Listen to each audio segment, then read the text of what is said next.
There is a place in the dark where falling becomes painless, and you're drifting toward the very edge of it now. Not your body. Your body is here, warm, held, already beginning to grow heavy against whatever holds it. But somewhere far out in the night, around a sun long since collapsed inward upon itself, there is a boundary drawn across empty space, invisible, with nothing to mark it at all. No wall, no shore, no line of light. Cross it, and you would never come back, though you would feel nothing in the crossing. Astronomers call it the event horizon, the threshold of a black hole, the place where the pull of gravity grows so deep that the speed you would need to climb back out finally rises to the speed of light itself, and so nothing, not even light, ever leaves. It is the most absolute edge the universe contains, and the strangest, kindest secret of it is that there is no edge to feel. You do not need to hold any of this. There is nothing here to learn, nothing to keep, nothing the night will ask you to recite in the morning. Let the ideas pass through you the way warmth passes through a closed hand, present for a moment, then loosening, then gone, asking nothing in return. Some of these wonders will follow you down into sleep, and some will dissolve before you wake, and either way is exactly as it should be. This is the rare comfort of the very far and the very strange. It has already outlasted everything that ever puzzled over it, and it will keep its silence whether you remember it or not. So let the mind go loose. Let the eyes close when they wish to. The horizon out there has waited a long while, and tonight it is in no hurry, and neither are you. Begin with the thing itself plainly. A black hole is not a hole, and not a thing you could ever touch. It is a region of space where so much has been packed into so little that gravity has folded the surroundings into a one-way slope, and the event horizon is simply the lip of that slope, the precise distance at which the slope tips past the point of return. Step a hair outside it, and you might still struggle free given engines enough. Step a hair within, and every road, no matter which way you turn, leads inward. The horizon is not made of anything. It is a place defined entirely by what can happen there. The way the brink of a waterfall is not a substance, but a fact about which way the water must go. What sets that boundary, and nothing else, is mass. This is one of the most elegant facts in all of physics. The size of a black hole's horizon depends on a single number, how much matter has gathered there, and on nothing else at all. Not what the matter was made of, not its colour or its history, not whether it was a star or a cloud or a mountain of iron. Pour in the same mass and you get the same horizon every time. There is a clean formula for it, worked out within a year of the equations of gravity being written, and it gives a radius that simply grows in step with the mass. Double the mass, and you double the size of the edge. The universe keeps this accounting with perfect simplicity, as though the deepest objects it makes are also the most honest. For the mass of the sun, that radius comes out to about 3 kilometers. Imagine it. The entire sun, all its blinding weight, all the fire that warms a whole solar system, crushed down until its point of no return would fit inside a single quiet town. The real sun, of course, is nothing like this. It is vast and luminous, and will never become a black hole, lacking the heft to collapse so far. But the arithmetic still holds, a kind of hidden measurement folded inside every object. Somewhere within the mathematics of the sun is a sphere just 3 kilometers across, the size its horizon would be, if all of it ever fell that far inward. The grandest furnace in the sky carries, in theory, an edge you could walk around in an afternoon. Carry that same idea down to the ground beneath you. Every object has such a radius, a size to which it would have to be squeezed before it disappeared behind a horizon of its own, and for ordinary things the number is almost unbelievably small. The whole Earth, every ocean and mountain and city would have to be compressed to the size of a marble, a sphere less than a centimetre across before it became a black hole. A human body would need to be packed smaller than a single proton. These thresholds are never reached, of course. Nothing in everyday life comes remotely close. But the fact that they exist at all, hidden inside every stone and star, gives the universe a quiet uniformity. The same law waiting inside the largest things and the smallest, set only by how tightly they are held. The name itself was almost an accident, and younger than you might think. For decades, these objects went by clumsier descriptions: collapsed stars, frozen stars, gravitationally completely collapsed objects, until, near the end of the 1960s, the phrase black hole settled into use and would not leave. It is a curiously perfect name for a thing that is neither black in the ordinary sense nor a hole in any wall, and the word horizon, borrowed for its edge, carries its own soft accuracy. Just as the horizon at sea is not a place you could ever arrive at, only a limit of what your eye can reach, the event horizon is a limit of what any signal can reach. A horizon not of distance, but of events. Past it, things still happen. You simply can never learn that they did. Hold on to that word events, because it explains the whole strange name. The horizon is the boundary beyond which no event can ever send word to the outside. No flash of light, no whisper of radio, no trembling of space itself. Anything that occurs within stays sealed within, not by any lock or wall, but because every possible path that light could take bends inevitably back inward, like roads on a globe that all, if followed far enough, return to the same pole. Out here you can see the stars of 100 ages and hear the faint hiss of the early universe. In there, the rest of the cosmos would still blaze on, untouched and unreachable, while no breath of it could ever flow back the other way. The horizon is the one door in all of nature that opens in a single direction. And here is the gentlest surprise the whole subject holds, the one worth carrying softly towards sleep. If you yourself were to cross such a horizon, a great one far larger than the sun's small example, you would feel nothing happen at all. There would be no barrier to push through, no membrane, no chill, no sign. The horizon is not a surface, it is empty space, indistinguishable in the moment from any other patch of dark. You could pass the most absolute boundary in the universe and never know the instant you did. The stars ahead still shining, your own hands still before your face, everything around you perfectly ordinary, even as the way back quietly, permanently closed. The point of no return announces itself with nothing. No toll, no gate, only the same unremarkable dark, and the deep calm of a threshold that asks nothing of you as you pass.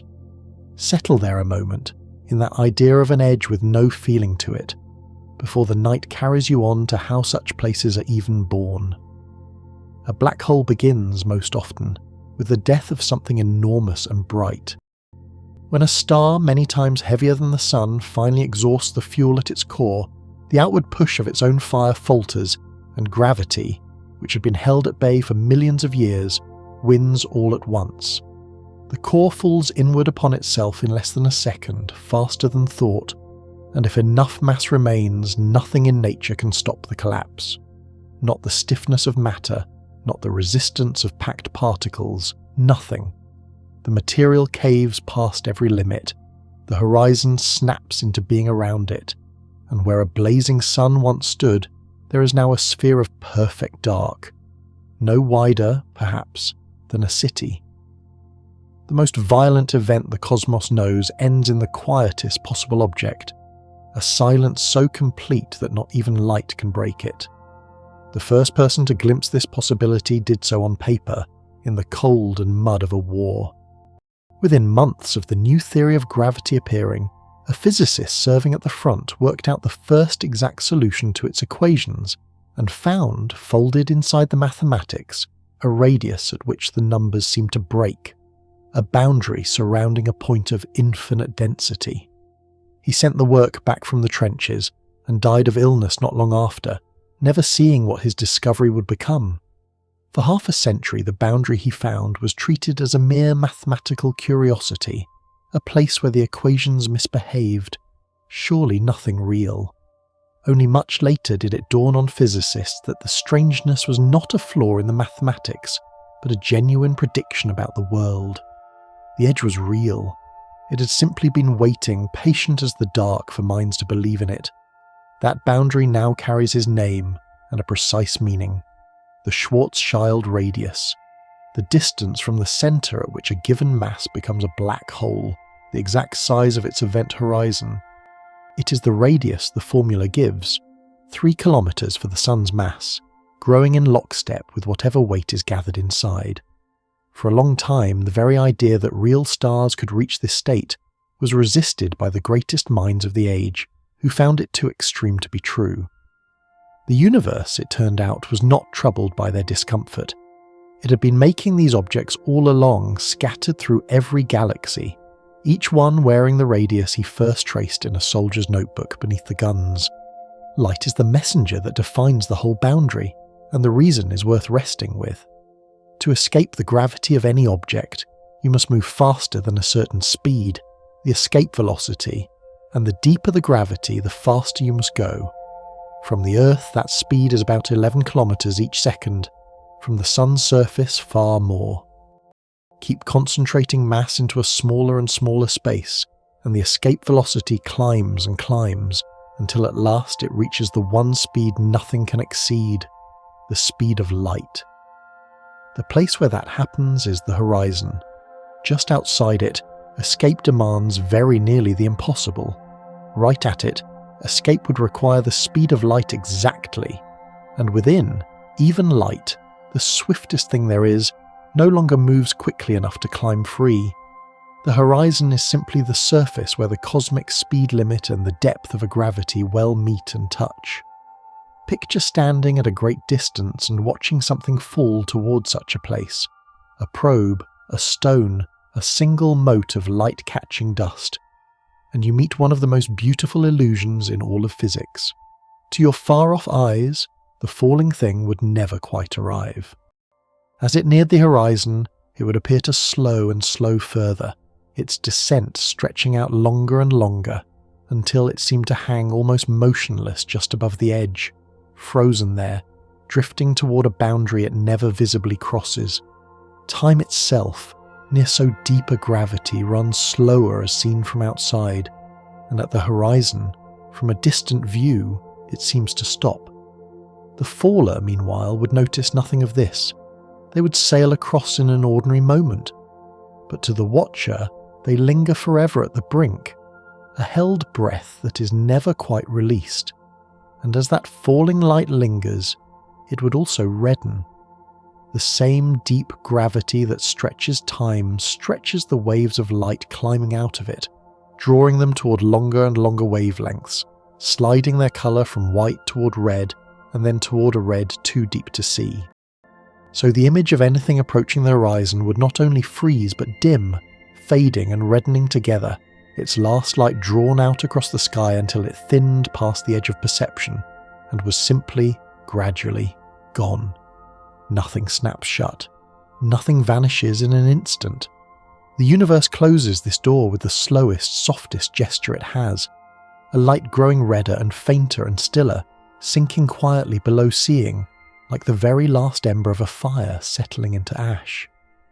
There is a name for that fading of colour under gravity, gravitational redshift, and it has been measured gently, even here at home. The light leaving the surface of the Earth loses a faint sliver of its energy, climbing out of our planet's modest gravity, reddening by an amount so tiny it took some of the most delicate experiments ever devised to catch it. Near a black hole, the same effect becomes overwhelming, but the principle is identical, and it is no mere theory floating in distant space. It threads through the light of every star, every world, every falling thing in the cosmos. Even the glow of your own surroundings is, by the faintest measurable degree, reddened as it rises. The horizon is only the place where this ordinary universal softening of light is carried all the way to silence. Because of that same slowing of time, the old astronomers had another name for these objects before Black Hole won out: frozen stars. Seen from far away, a star collapsing toward a horizon would appear to freeze at the final moment, its surface hovering forever just above the edge it can never quite reach. its image fading but never fully closing. From the outside, the collapse never truly finishes. It only asymptotes, drawing nearer and nearer to completion across all of future time without arriving. So in a strange sense, every black hole still wears, in the light that left it long ago, the frozen ghost of the star that fell. An image hanging at the threshold, dimming for eternity, a star caught in the very act of disappearing and never quite done disappearing. Within the horizon, the geometry of the world performs its most disorienting turn, and it can be held without any fear. Out here, you may move freely through space but are carried helplessly forward through time, always toward the future, never able to stop or reverse. Inside the horizon, the roles trade places. The direction that points inward, toward the centre, becomes as unavoidable as the future is to you now. Not a place you could refuse to go, but a moment you cannot help arriving at. The centre is not a location you might steer around with a clever course. It is something ahead of you in time, as certain and as unhurried as tomorrow. Falling inward there is not like falling at all. It is simply the passage of time, carrying you the only way time can go. That hidden centre has a name that sounds far more violent than the calm it can be held with. The singularity.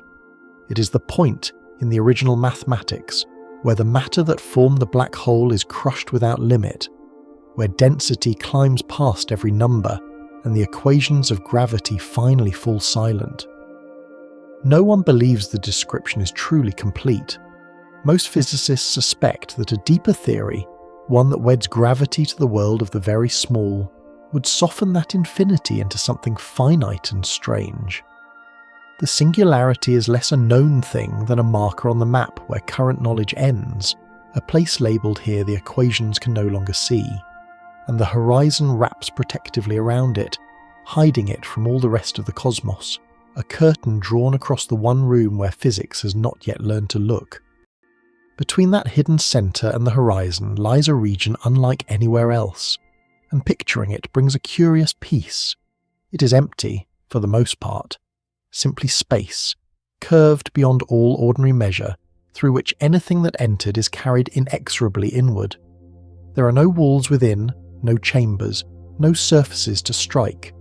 A great black hole's interior could be larger than a solar system, a vast, quiet volume of folded space with a single destination.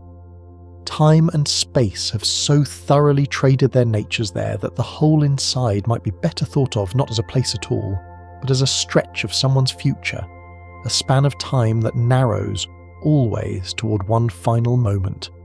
To fall in is not to enter a dungeon. It is to walk down a corridor made of when rather than where, with only one door at its end. Now widen the view to scale, because black holes come in sizes that stretch the imagination in both directions. The kind born from a single dying star, the stellar mass black holes, typically hold something like 10 times the sun's weight, packed into a horizon only a few dozen kilometers across. A whole sun and more, several times over, sealed inside a sphere you could drive around the edge of in under an hour. These are the small ones, the common ones, scattered through every galaxy by the millions, each marking the grave of a massive star. And yet even the smallest of them carries more matter than the mind can truly picture, hidden inside a darkness no wider than a mountain, density without spectacle, immensity without size. At the other end of the scale sit the giants, and their numbers turn the small ones into rounding errors. At the heart of nearly every large galaxy lurks a supermassive black hole, weighing millions or even billions of times as much as the sun.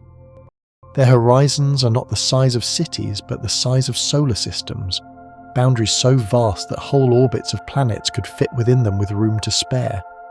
These behemoths do not come from a single collapsing star. They have grown over billions of years, feeding on gas and stars and merging with one another, swelling slowly across the entire age of the universe. Every grand spiral of light wheeling in the dark hides one of these at its centre, a still and silent anchor around which 100 billion stars revolve. The nearest of these giants sits at the centre of our own galaxy, and it has a name like a soft chime, Sagittarius A star. It carries the weight of about 4 million suns, and its horizon spans roughly 12 million kilometres across, wide enough that the orbit of a close-in planet could nest inside it. Yet across the great gulf of the galaxy, 26,000 light-years away, it hangs utterly hidden behind dense clouds of dust and stars, betraying its presence only by the way nearby suns wheel around a point of empty darkness, flung along tight, fast orbits by something massive and unseen. For decades, astronomers tracked those stars circling nothing, and from their motion weighed the invisible thing at the focus. The heart of our galaxy is a darkness, and around it, all our night sky quietly turns. The way that darkness was confirmed is itself a thing of patience and wonder. For nearly 30 years, astronomers watched a small cluster of stars near the galactic centre, charting their positions year after year as they swept around the invisible mass. One of them, a star tracing a long looping orbit, was seen to whip around the hidden centre at thousands of kilometres each second, completing a circuit in about 16 years, a single star's year lasting less than a human youth, bent around something it never touches. From the shape and speed of that orbit, the mass at the focus could be weighed precisely, and no ordinary object could fit the answer. Only a black hole would do. The stars themselves, circling faithfully in the dark, became the instrument that revealed what they circled. Then, in a single image that took the better part of a decade and a planet's worth of telescopes to make, humanity saw one of these shadows for the first time. In the spring of 2019, astronomers unveiled a picture of the supermassive black hole at the centre of a distant galaxy called M87, 55 million light-years away. A luminous ring of orange-gold light wrapped around a perfect circle of dark. The bright ring is hot gas, glowing as it swirls. The dark centre is the shadow the horizon casts upon that glow, the silhouette of the unseeable. It was not a photograph of the black hole itself, for the horizon emits nothing to photograph. It was a portrait of an absence, the precise, round, patient darkness, where a thing too deep to shine had swallowed the light around it. To make that single image, telescopes scattered across the whole Earth were linked together into one, and the effort holds its own quiet marvel. No single instrument could ever resolve something so small and so far. The black hole's shadow, across millions of light years, appears no larger in our sky than a grain of fruit on the surface of the moon. So observatories from mountaintops and deserts and polar ice were joined into a single virtual telescope, nearly the width of the planet, all of them staring at the same patch of sky at the same moment, their data gathered and combined into one enormous picture. It took stacks of hard drives flown physically across the world, and years of careful assembly to draw the shadow out of the noise. To see the darkest object in the cosmos, the whole Earth, in a sense, had to become a single watching eye. 3 years later, the same collaboration turned that planet-wide eye inward, toward home, and unveiled the black hole at the centre of our own galaxy. The portrait of Sagittarius A star, revealed in the spring of 2022, showed the same essential shape, a ring of light around a circle of dark. But this time it was our black hole, the one our own sun and earth and night sky have been quietly orbiting for the whole of human history. It was a harder image to capture, for this nearer black hole is smaller and its gas swirls faster, the whole scene flickering and shifting in minutes rather than days. To photograph it was like catching a clear picture of a child who will not sit still. And there it was at last, the dark heart of the Milky Way, the silent centre of everything we have ever called the sky, rendered visible as a perfect, patient ring of shadow. Just outside the horizon lies a place where light itself can be made to circle, and it is one of the loveliest features of these objects. At a particular distance above the edge, 1.5 times the radius of the horizon, gravity bends the path of light so sharply that a beam can be caught into orbit, circling the black hole again and again like a moon made of pure light. This is the photon sphere, a thin shell where light can loop the dark.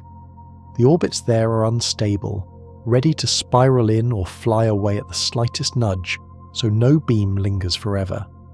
But in principle, a ray of light could round the black hole and return to where it began, and a traveller hovering at just that height might see the back of their own head, their image carried all the way around the dark and delivered back to their waiting eyes. That same bending of light gives the black hole's shadow a size larger than the horizon itself, and the reason is a gentle trick of geometry. Because gravity curves the paths of every ray that passes near, light that would otherwise have missed the black hole is swept inward and lost, widening the dark patch we see. The shadow in those famous images is not the bare size of the horizon, but a magnified silhouette, swollen by the lensing of the surrounding light to roughly 2.5 times the horizon's true width. The black hole, in a sense, casts a shadow bigger than itself, painting its darkness larger upon the glowing gas behind it. Even in hiding, it leaves a mark grander than its own dimensions, a small thing throwing a wide shade across the light. The light that does manage to skim past the horizon, just outside that circling shell, comes away bent and bewildered, and the result is a sky unlike any other. Close to a black hole, the bending of light is so severe that the stars behind it are smeared and shifted and multiplied, the whole background warped as though seen through a flawed and shimmering lens. Stars that lie directly behind the black hole have their light curved around the edges and brought to your eye, so that you could see what should be hidden, the far side of the sky wrapped around the dark. A ring of distorted starlight, called an Einstein ring, can form around it, the universe behind it bent into a luminous halo. To stand near such a place would be to find the heavens themselves rearranged, the familiar constellations pulled into strange new shapes by nothing but the weight of the dark at their centre. Look directly at the photon sphere, and you would see a thin, bright ring formed of a light that has circled the black hole one or more times before reaching your eye, and the layered structure of it is exquisite. Some light loops halfway around before escaping toward you, some circles fully once or twice or more, each loop drawing the image into a thinner, fainter ring nested just outside the shadow. In principle, there are infinitely many such rings, each one closer to the edge of the dark, each carrying an image of the whole sky wrapped around the black hole that many times. The famous photographs hint at the brightest of these. The fainter ones, too thin to resolve, encircle the shadow in an endless nested series, the universe, reflected again and again in the curved mirror of the dark. The light that grazes a black hole carries images of things hidden directly behind it, and this bending makes the dark a kind of window onto what should be unseeable. Because gravity curves the paths of rays passing on every side, light from a star directly behind the black hole is bent around all edges at once and brought to your eye as a ring, so that you could see, encircling the darkness, the image of something the black hole ought to be hiding completely. The dark does not simply block what lies behind it, it wraps that hidden light around itself and delivers it to you, transformed into a halo. What should be concealed becomes, through the lensing of the dark, a ring of light around the very thing concealing it. The photon sphere is a place where, in principle, light could circle endlessly with the orbit only stable, and the image holds a dreamlike stillness. At exactly the right distance, a ray of light bends just enough to curve into a closed loop, returning forever to where it began, a beam chasing its own tail around the dark. In practice, the slightest disturbance sends such a ray spiralling in or drifting away, so no light truly circles forever. The orbits are knife-edge balanced, impossible to maintain, but the very existence of a place where light bends into a circle is among the strangest gifts of gravity, a shell around the dark where the swiftest thing in the universe can be coaxed, however briefly, into going around and around. A traveller hovering just outside a black hole would see the entire sky compressed into a bright circle directly overhead, and the rest of their view would be utter dark, and the strangeness of that vista has a serene beauty.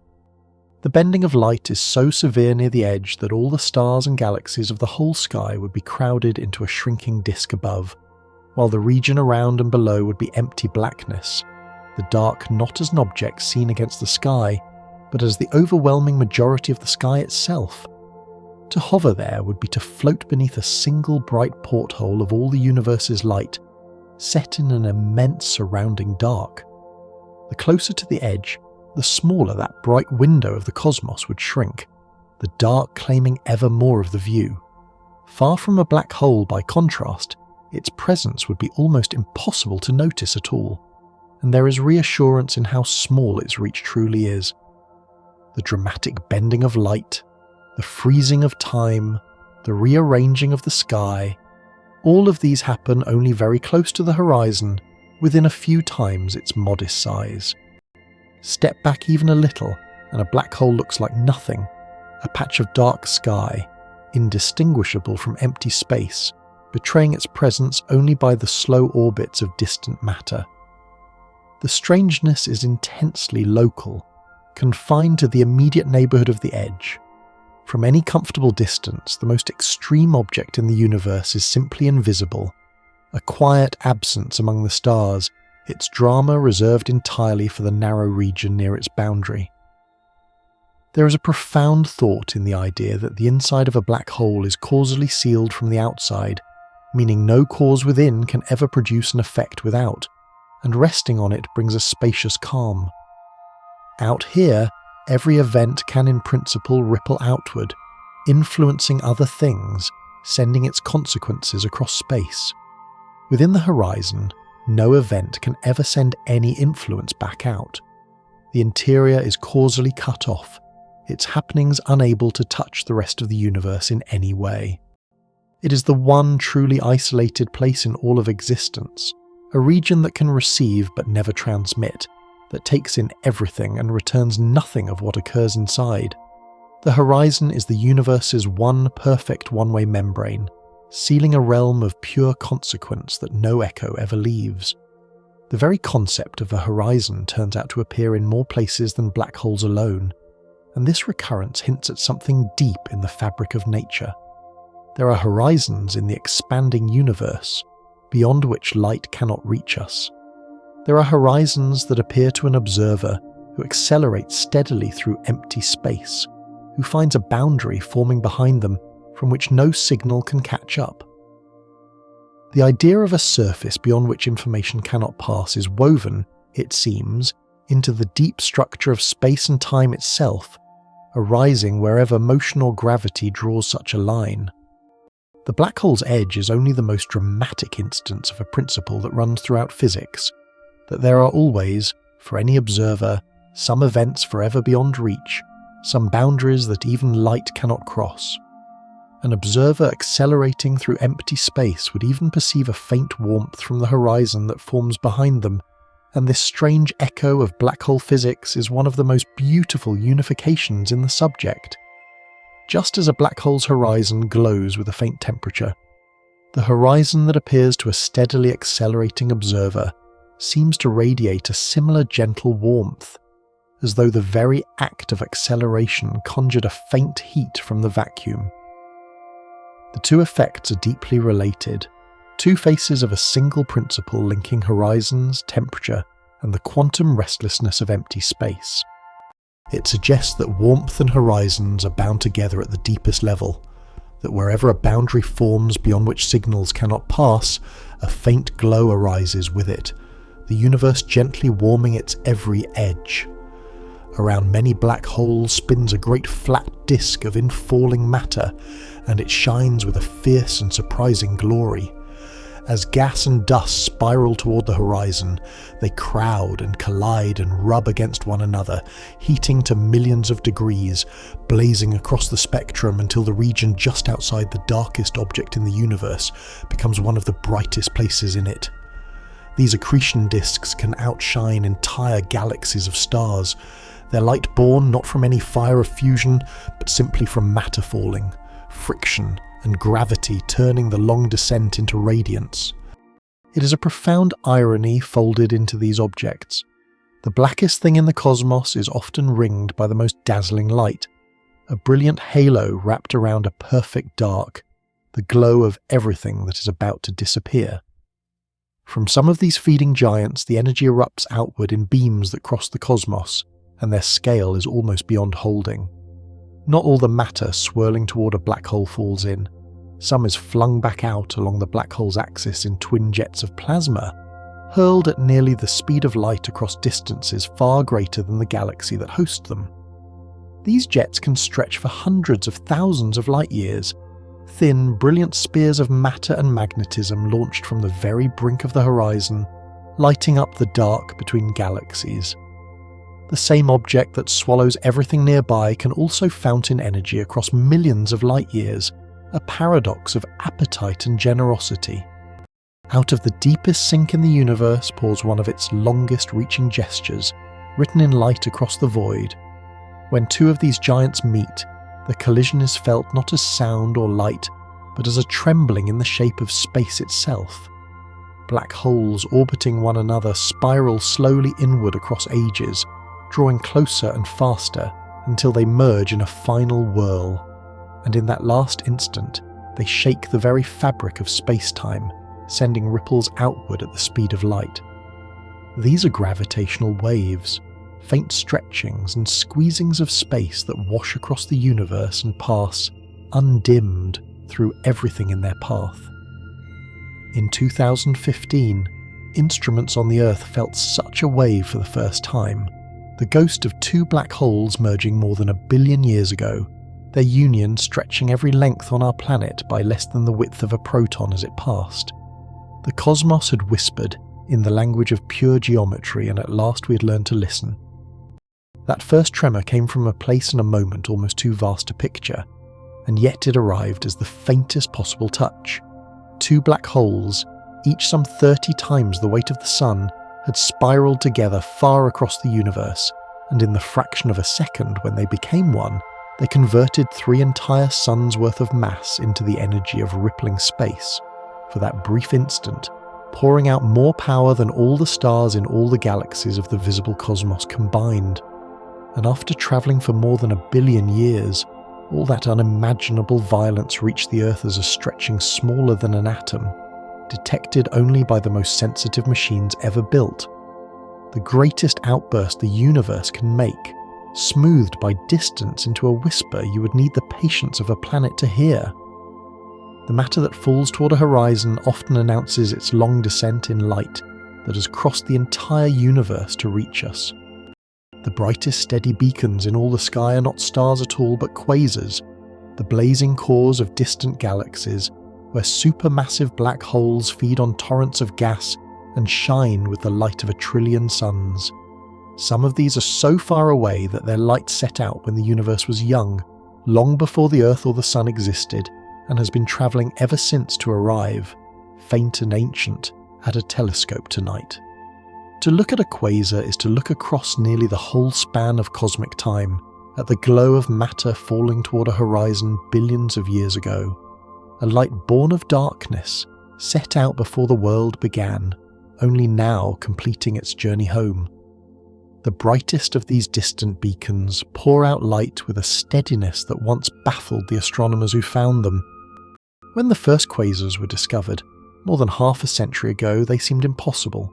Point-like specks, no larger than stars to the eye, yet shining with the radiance of hundreds of galaxies and lying so far away that their light had crossed most of the observable universe to arrive. For a time, no one could explain how anything so small could blaze so brightly. The answer, when it came, was the horizon. Only matter falling toward a black hole, releasing its energy as it crowded inward, could shine so fiercely from so compact a source. The quasar puzzle was solved by the darkest object imaginable, and a riddle of impossible brightness found its answer in a region that gives off no light at all. The energy that a falling object releases on its way to a horizon is, fraction for fraction, among the most efficient in all of nature, and the elegance of it is quietly astonishing. When matter spirals toward a black hole, a sizable portion of its mass can be converted into radiated light and heat before it ever crosses the edge, far more, pound for pound, than the burning of a nuclear fuel in the heart of a star, many times more than the fire that lights the sun. Gravity, simply by drawing matter inward, becomes one of the most powerful engines the cosmos contains. It is a gentle paradox. The deepest darkness in the universe is also the site of its most efficient light, the long fall toward the edge wringing more brilliance from matter than any flame. Around the most active of these black holes, the light does not merely shine but flickers and shifts, telling its story in changing brightness. The glow from matter near a horizon can brighten and dim over hours, days, or years, and from the rhythm of that flickering astronomers can read the size of the region producing it, for nothing can vary faster than light can cross it, and so a rapid flicker reveals a small and compact source. By watching these distant lights pulse and fade, the unseeable can be measured. The size of a black hole's surroundings inferred from nothing but the tempo of its shifting glow. The dark keeps its own time, and in the slow blinking of its light, careful watchers have learned to read the dimensions of the invisible. There is a kind of black hole that falls between the small and the giant, and its very existence was for a long while a quiet mystery. Between the stellar mass black holes weighing a few times the sun and the supermassive giants, weighing millions or billions, there ought to be a middle range, intermediate mass black holes, holding perhaps hundreds or thousands of solar masses. For years, almost none were found, leaving a curious gap in the family, as though the universe made the small ones and the enormous ones but skipped the middle. Only recently have a few candidates emerged, faint hints of these in-between objects in distant clusters and merging signals. They may be the seeds from which the giants grew, the missing link in the long story of how the smallest dark beginnings became the great anchors of galaxies. When the gravitational waves from a merger wash over the Earth, they carry a sound of a kind that can almost be heard. The signal of two black holes spiraling together rises in pitch and volume as they near their union, a sweep from low to high that physicists call a chirp, for it resembles, when translated into sound, the brief rising note of a bird.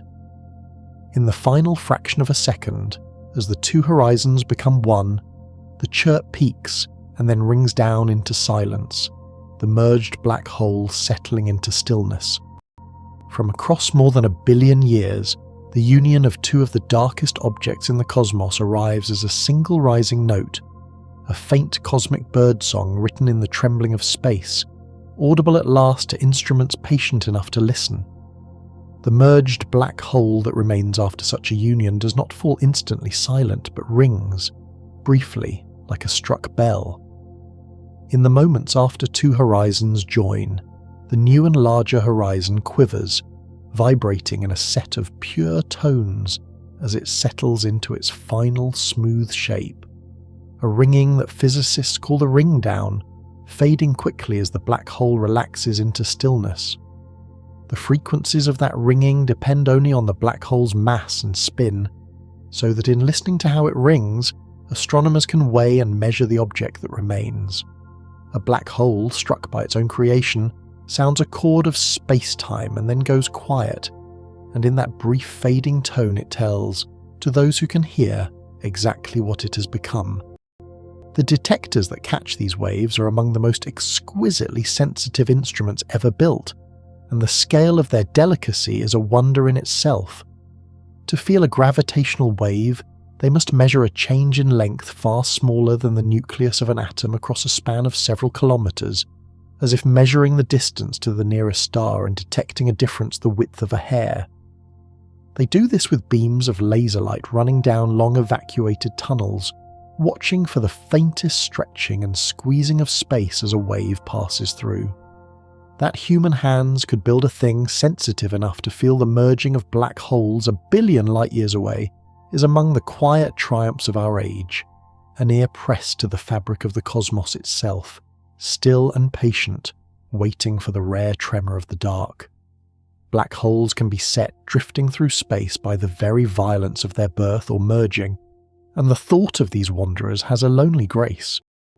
When two black holes merge, the burst of gravitational waves can be lopsided, and like a rocket firing in one direction, it can kick the newly merged black hole into motion, sending it sailing away from where it formed at tremendous speed.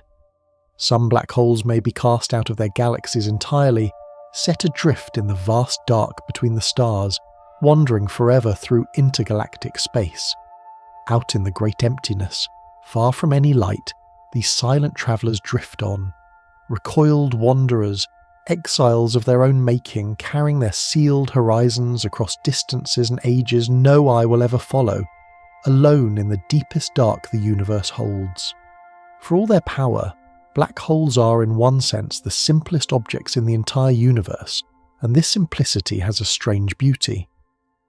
An ordinary thing, a planet, a person, a stone, is defined by countless details: its shape, its texture, its history, the particular arrangement of all its parts. A black hole has almost none of this.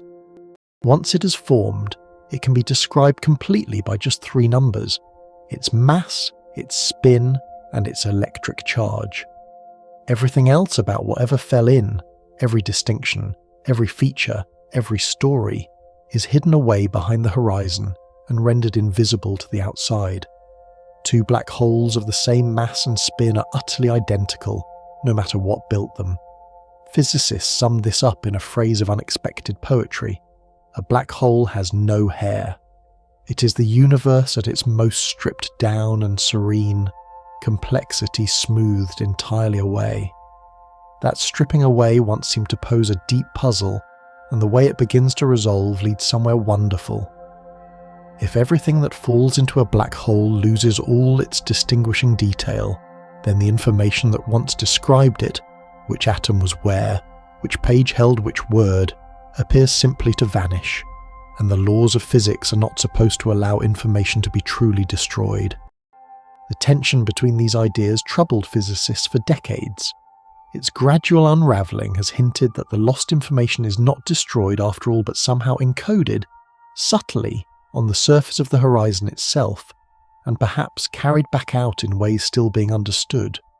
The boundary of a black hole, it seems, may be a kind of vast and intricate ledger, recording on its 2-dimensional skin everything the 3-dimensional darkness ever swallowed.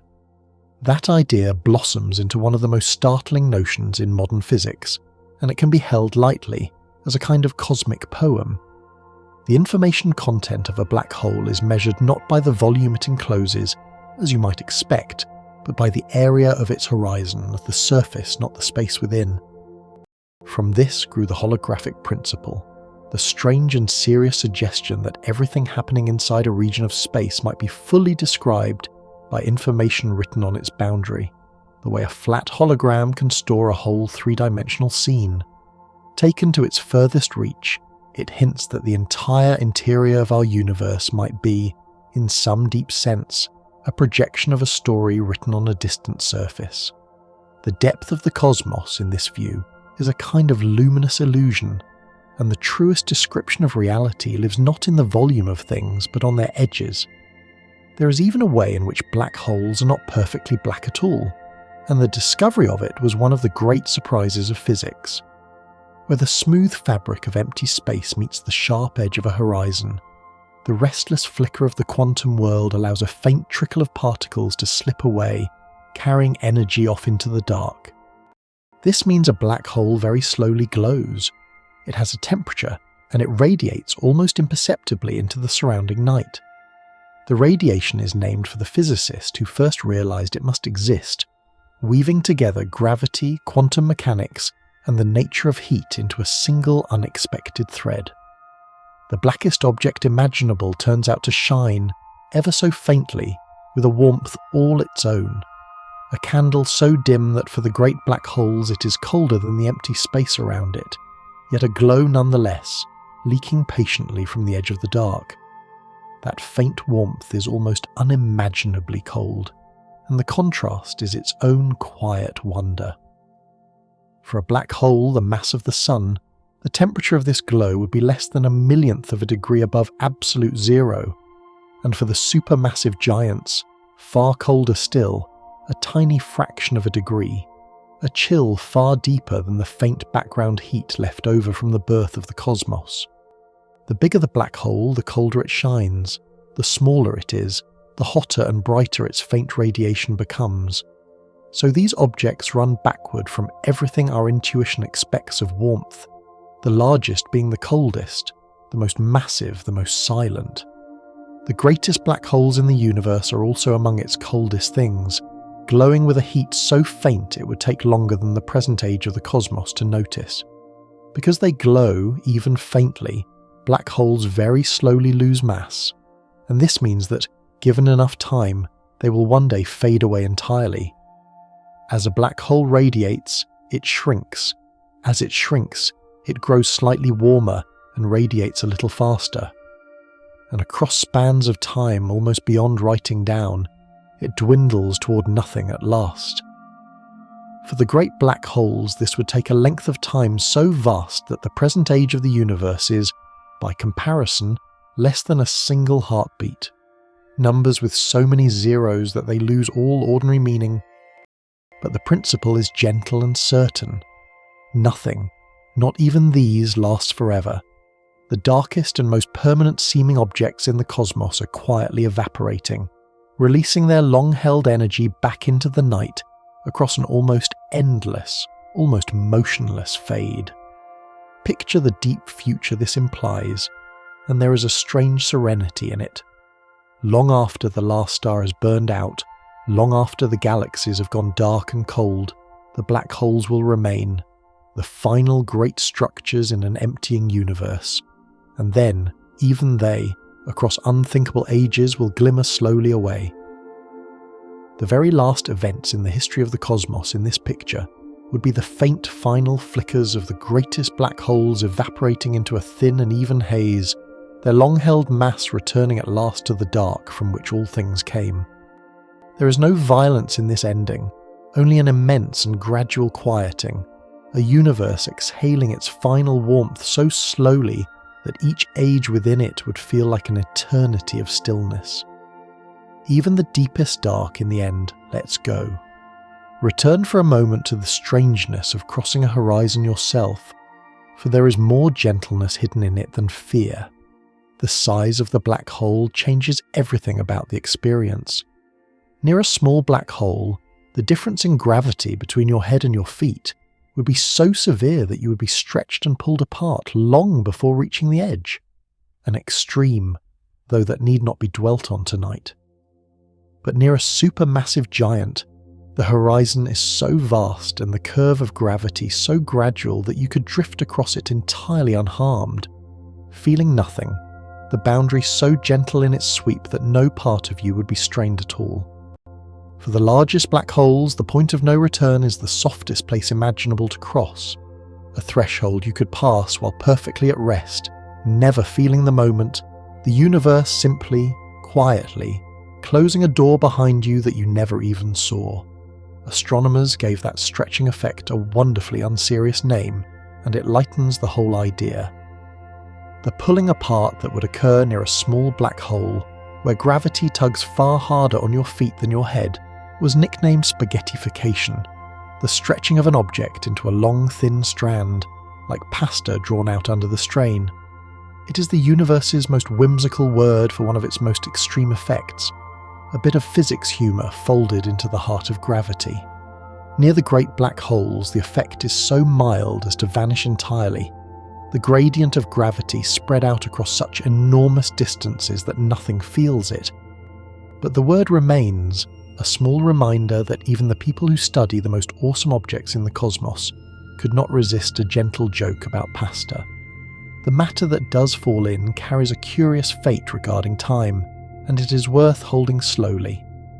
From the falling object's own point of view, the journey across the horizon and inward to the centre takes only a short while.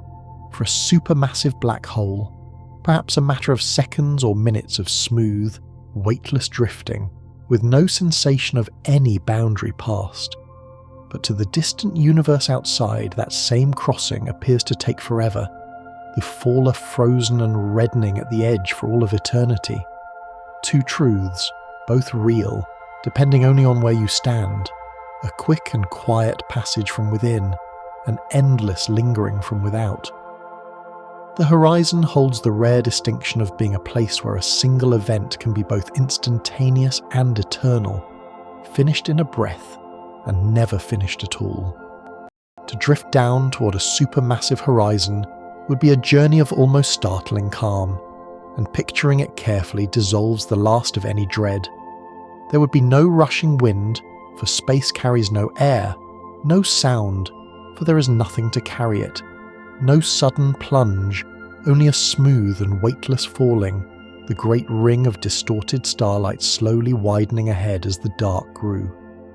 The stars behind would crowd together and brighten near the edges of vision, bent by the deepening curve of space into a luminous ring around the darkness ahead. And then, at some unmarked instant, the horizon would be behind rather than before, crossed without a tremor, the way one crosses from one moment into the next, the universe continuing exactly as it had, only now sealed gently away. The most extreme passage in nature would feel like nothing more than drifting. The darkness ahead of a faller would grow, but never quite to fill the whole view, and the way it is rimmed with light is a subtle marvel. As you descended, the shadow of the black hole would swell before you, yet a thin, brilliant ring would cling to its border, light from behind you, bent around the edge and brought forward into a glowing collar around the dark. Even as you fell toward the blackest thing in the universe, you would never face pure unbroken night. There would always be that luminous rim, the bent light of the cosmos wrapped around the edge of the shadow ahead. The dark would never be total in the looking, always ringed by a circle of light curved around it, a halo drawn by gravity at the threshold of the deep. The deepest gravity bends the very colours of the sky, and near a horizon the heavens would take on hues no eye has ever seen at rest. Light falling toward you from the universe above would be shifted bluer and brightened, its energy increased by the descent, while light struggling up from below would redden and dim. The familiar stars would shift their colours, the whole sky painted in unfamiliar tones by the steep slope of gravity, blue-shifted brilliance crowding overhead. It would be a sky transformed not by any change in the stars themselves, but by the curving of space between, the colours of the cosmos rearranged by the depth of the dark beneath. Even the hues of the heavens are gravities to bend, near so deep a well as this. The flow of your own time during such a descent would feel perfectly ordinary, and this is among the gentlest truths the horizon holds. There would be no slowing you could sense, no stretching of your own moments. Your watch would tick as it always had, your thoughts unfold at their usual pace, everything within your own frame perfectly normal. The slowing of time near a horizon is something only a distant watcher would see in you. From within, all is ordinary. This is the deep lesson of relativity carried to its furthest place. There is no single universal clock, only the time each thing carries with it, and your own would beat steadily and calmly even as the outside universe, seen from your falling vantage, raced ahead. Your own moments stay your own, all the way down. Consider how a black hole, by bending the paths of all nearby light, can act as a lens that magnifies the distant universe, and the effect turns the dark into an unlikely instrument of seeing. The same gravity that traps light at the horizon bends the light passing farther out, focusing it the way a glass lens does, so that a black hole can brighten and magnify the image of a more distant object lying behind it. Astronomers use this gravitational lensing by black holes and other massive bodies to see things otherwise too faint and far to glimpse, the dark, in effect, lending its gravity as a telescope. The object that hides the most light is also, for what lies beyond it, a magnifier of the faint, a strange lens of pure gravity focusing the distant cosmos for any eye position to catch it. A black hole's gravity grows so steep near the horizon that the difference across even a small distance becomes the dominant fact of the place, and understanding why brings the abstract into focus. Gravity weakens with distance, and near a compact, massive object that weakening is so rapid that one side of any falling thing feels a noticeably stronger pull than the other. This difference, the tidal force, is gentle far from the black hole, but grows fierce close in, and its severity depends sharply on the black hole's size. Around the great supermassive horizons spread across such vast scales, the difference stays mild even at the edge, which is precisely why a fall across a giant horizon would be so smooth. The size of the dark decides the gentleness of its embrace, the largest, the most forgiving of all. The matter that ultimately reaches a black hole centre does so in a time that, from the faller's view, is astonishingly brief, and the smallness of that span is its own quiet wonder. Once across the horizon of even a supermassive black hole, the passage down to the centre lasts only a brief span as the faller would measure it. For the largest black holes, a matter of many seconds, even minutes, of smooth, weightless drifting. For smaller ones, far less. There is no way to slow this fall, no engine that could delay arrival, for the centre lies in the faller's future as surely as tomorrow. Yet the passage is brief and calm, an unhurried drifting toward an unavoidable moment, the inside of the dark crossed in less time than it takes to recount the crossing. The centre of a black hole is so well hidden that nature seems almost to insist upon it, and there is a comfort in that hiding. Physicists have a principle, never proven but widely believed, called cosmic censorship. The idea that nature never allows a singularity to exist bare and exposed, always wrapping it safely behind a horizon where its strangeness cannot reach the rest of the universe. Whatever happens at that crushed and unknowable centre, whatever breaks down in the deepest mathematics, is sealed away behind the one-way curtain of the horizon, unable to disturb the orderly cosmos outside. It is as though the universe keeps its most unfathomable secret in a locked room, and the lock is the horizon itself. The dark, in this view, is not a threat but a kind of careful keeping, a boundary that protects the calm of everything beyond it. Spin gives many black holes a richer structure than the simplest picture suggests, and it reshapes the very edge in graceful ways. Almost every black hole in the universe is turning, inheriting the rotation of the star or gas that formed it, and a spinning black hole drags the space around it into a slow swirl, like a stone turning in honey. This dragging of space creates, just outside the horizon, a region called the ergosphere, a zone where space itself is swept around so forcefully that nothing within it can possibly stand still, every object compelled to turn with the black hole's spin. It is not yet the point of no return. Within the ergosphere, escape is still possible, but to be there is to be caught in the turning of the world itself, carried around by the rotation of space, unable to be still even in principle. A spinning black hole even carries a strange promise hidden in that swirling region, a way that energy might be drawn out of it, which softens the picture of pure devouring. Because the ergosphere whirls space around so powerfully, an object that dips into it and splits in two, casting part of itself across the horizon, can fling the other part back out with more energy than it carried in, stealing a sliver of the black hole's own rotation. This is one of the few ways the universe allows energy to be extracted from a black hole, slowly bleeding away its spin. It means these objects are not only sinks, but, in their turning, also potential founts, vast reservoirs of rotational energy that the cosmos, or some far future mind, might one day draw upon. Even the deepest dark holds something it can give. The spin of these objects reaches speeds that strain belief, and yet they remain perfectly silent.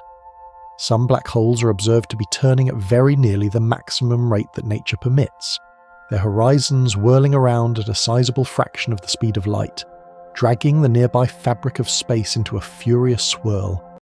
And yet there is no sound to it, no roar, no rush of wind, only the silent twisting of space-time itself, smooth and ceaseless, a top spinning at the edge of physical possibility in perfect quiet.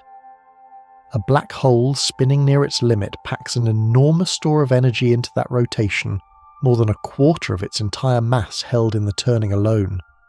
The most violently spinning objects in the cosmos make no more noise than a thought, their tremendous motion written only in the silent geometry of the dark.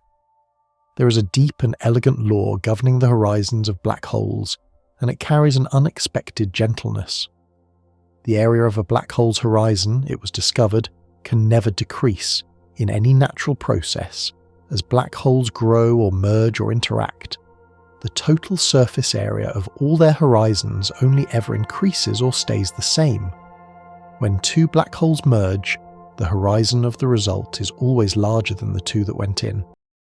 This is the area theorem, and it bears a striking resemblance to another great law of nature, the one that says disorder, or entropy, always tends to grow. That resemblance was no coincidence, and it opened a door.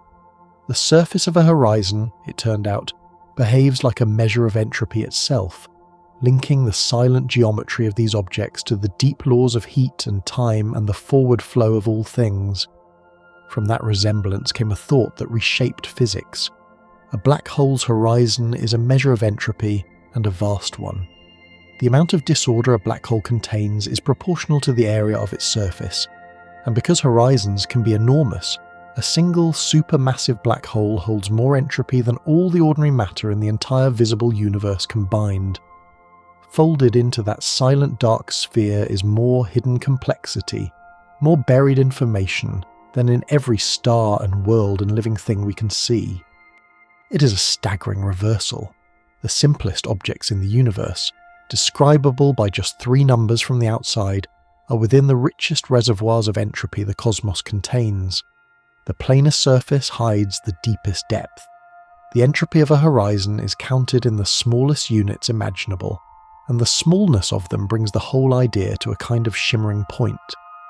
The surface of a black hole can be divided in this accounting into tiny patches each about the size of the very smallest meaningful length in nature, a scale so fine that a single atom is to it as the whole solar system is to a grain of sand.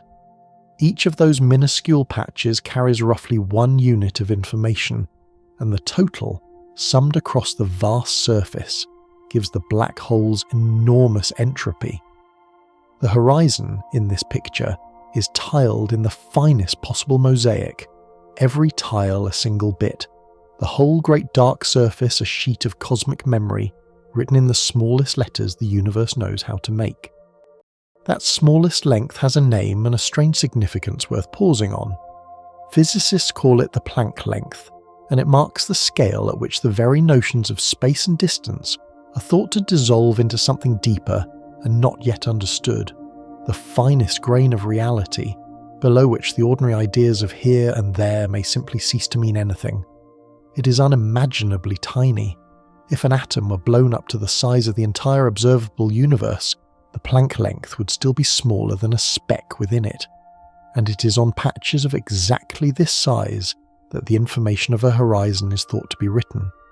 The deepest secrets of the largest objects in the cosmos are recorded at the very smallest scale that the cosmos allows, the immense and the infinitesimal meeting on the surface of the dark.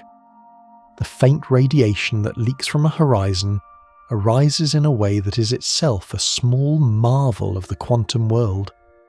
Empty space, in the deepest physics, is never truly still. Pairs of particles flicker constantly into being and vanish again, borrowing energy for the briefest instant before repaying it.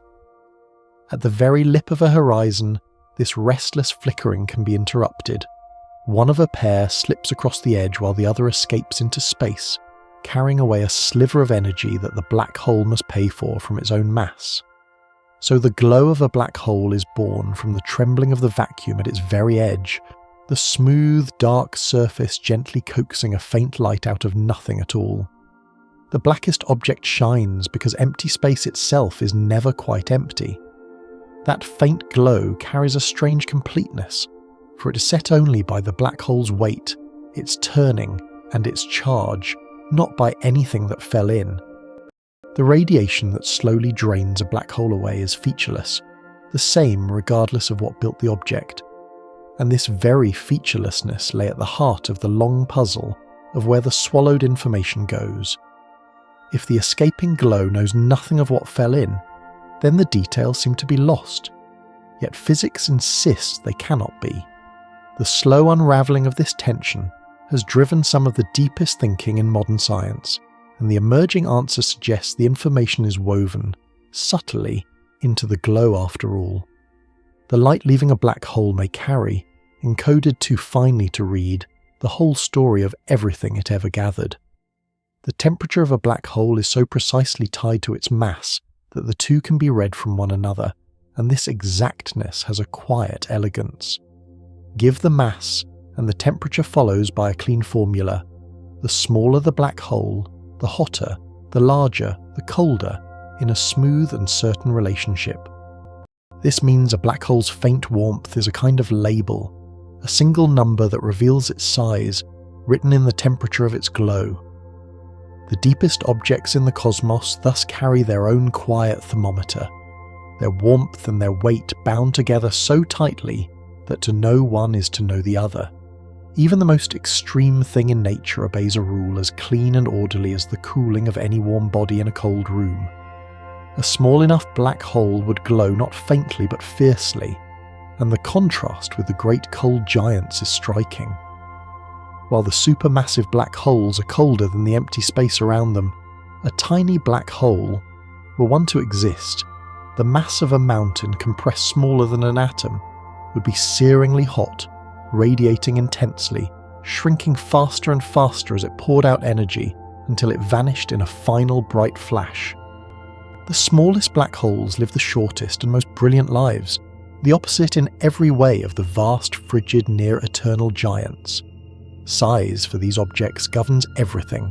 The great ones are cold and patient beyond all imagining, while the smallest would burn brief and bright, two ends of a single law stretched across an almost unthinkable range.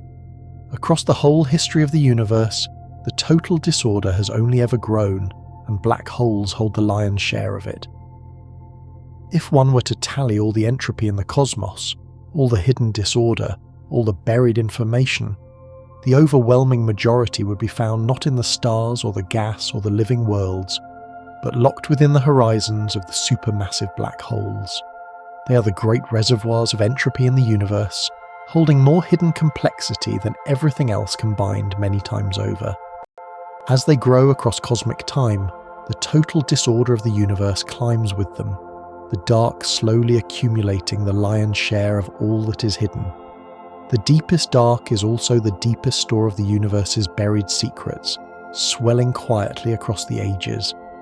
There is a profound idea that gravity itself might emerge from the behavior of information on horizons, and the thought has a spacious, dreamlike calm. Some physicists have proposed that gravity is not a fundamental force at all, but something that arises from the way information is arranged on surfaces, that the pull you feel holding you to the Earth might be, at the deepest level, a kind of statistical tendency, akin to the way heat flows or pressure pushes. In this radical view, the curving of space and the falling of objects would emerge from the counting of possibilities on horizons, gravity itself a shadow cast by information. It remains a frontier idea, unproven and debated. But the very possibility is breathtaking, that the most familiar force of all might be woven at bottom from the same threads that govern the surfaces of the dark. The connection between horizons and information has even reshaped how physicists think about the entire universe, not just black holes. The observable cosmos has its own kind of horizon, a boundary beyond which light has not had time to reach us, and the same deep ideas about information on surfaces may apply to it as well. Some physicists wonder whether the whole universe might be understood as information written on a vast encompassing boundary. The depth and richness of everything we see a kind of projection from a distant surface. These are speculations at the very edge of knowledge, held lightly and provisionally. But they grew from the study of black holes, from puzzling over the silent skins of the dark, the smallest, strangest objects opening a window onto the nature of all that exists. To make the famous images of these black holes, astronomers had to overcome a difficulty almost comic in its scale, and the solution holds a quiet ingenuity. The challenge was not only that the shadows are faint and far, but that the swirling gas around them shifts and flickers, especially around the nearer black hole at our galaxy's centre, where the whole scene rearranges itself in mere minutes. Capturing a clear picture meant gathering light across a whole night, and cleverly accounting for all that flickering, assembling a still portrait from a restless and ever-changing glow. It was a feat of patience and computation, as much as of telescopes, drawing a calm and certain image out of a shimmering, shifting dark. The first portraits of horizons were not so much photographs as careful reconstructions, the steady shape of the unseeable teased gently from the noise. The black hole in the distant galaxy turned out to be spinning, and the famous image carried the subtle fingerprint of that turning. The lopsided brightness of the ring, one arc glowing more fiercely than the rest, revealed the direction and presence of the black hole's spin. The matter on the approaching side brightened by its motion toward us. From a single still image of a ring of light, astronomers could read not only the size and mass of the black hole, but the fact that it turns, and which way. The portrait of the dark held more than its shape. It held its motion, written in the uneven glow of its collar. Even a silhouette, carefully read, can reveal the silent spinning of the thing that casts it. Step back from the mathematics for a moment and consider how recently all of this passed from speculation into something seen. For most of human history, black holes were not even imagined. For much of the last century, they were a contested possibility, doubted by serious minds. The phrase itself is barely older than living memory. The first solid evidence that they truly exist arrived only in the latter half of the 20th century, and the first actual image of one was made within the last handful of years. A person alive today has lived through the entire transformation of black holes from mathematical rumour to photographed fact. The darkness at the heart of galaxies, sealed away for the whole history of the cosmos, has revealed itself to us in a single human lifetime. A secret as old as the stars, opening only now. The very first hint that such a thing might exist came not from any telescope but from pure thought, more than 2 centuries ago. Long before the modern theory of gravity, a country clergyman with a gift for mathematics reasoned that if a star were massive enough and small enough, its gravity might be so strong that even light could not escape it, that it would be, in his words, a dark star, invisible against the night. He worked it out with the physics of his own age, and though the reasoning was later refined beyond recognition, the core intuition was astonishingly close to the truth. The idea of an object whose gravity swallows its own light was first glimpsed by candlelight, in a quiet parish, by someone simply following a thought to its end. The darkest objects in the universe were first seen in the mind. A second thinker, on the far side of a continent, arrived at much the same idea independently soon after, and the convergence of 2 minds upon the same dark conclusion has its own quiet resonance. Working with the physics of the age, this scholar too reasoned that a sufficiently massive and compact body might trap its own light, rendering it invisible, the same vision of a dark star reached by a different route. Both ideas faded from view for more than a century as the understanding of the light shifted and the notion seemed to lose its footing. Yet the seed had been planted twice in 2 separate minds, long before the mathematics existed to make it real. The deepest dark was imagined, and then nearly forgotten, and then imagined again, waiting patiently across generations for the theory that would finally give it form. The modern understanding of these objects rests entirely on a single revolutionary idea about gravity, and the elegance of that idea suffuses the whole subject. A little over a century ago, the picture of gravity as a force was replaced by something stranger and more beautiful. Gravity as the curving of space and time by mass and energy. In this view, the Earth does not pull the Moon by reaching across space. Rather, the Moon follows the straightest path it can through space curved by the Earth's presence. Black holes are simply the most extreme expression of this curving, places where space and time bend so steeply that the paths all turn inward. Every black hole is a monument to that single deep reimagining. Gravity not as a pull, but as the shape of the cosmos itself. It took decades after the theory appeared for physicists to accept that real stars could actually collapse into these objects, and the slow turning of that acceptance is a lesson in patience. For a long time, the greatest minds resisted the idea, finding it too extreme, certain that some unknown effect must intervene to halt the collapse before a horizon could form. Careful work eventually showed that for a massive enough star, nothing in nature could prevent it. The collapse must proceed all the way, and the horizon must form. What had seemed an impossible extremity turned out to be an inevitable consequence of the laws already known. The universe had been making these objects all along, indifferent to how long it took the minds within it to believe. The word that finally named these objects caught on with surprising speed once it appeared, and the story of the name has a certain charm. For years, physicists used cumbersome phrases to describe a collapsed star, until, late in the 1960s, the short and vivid term took hold and spread almost at once, displacing all the clumsier descriptions within a few years. A good name, it turned out, could help an idea take root, giving a strange and abstract concept a handle the mind could grasp.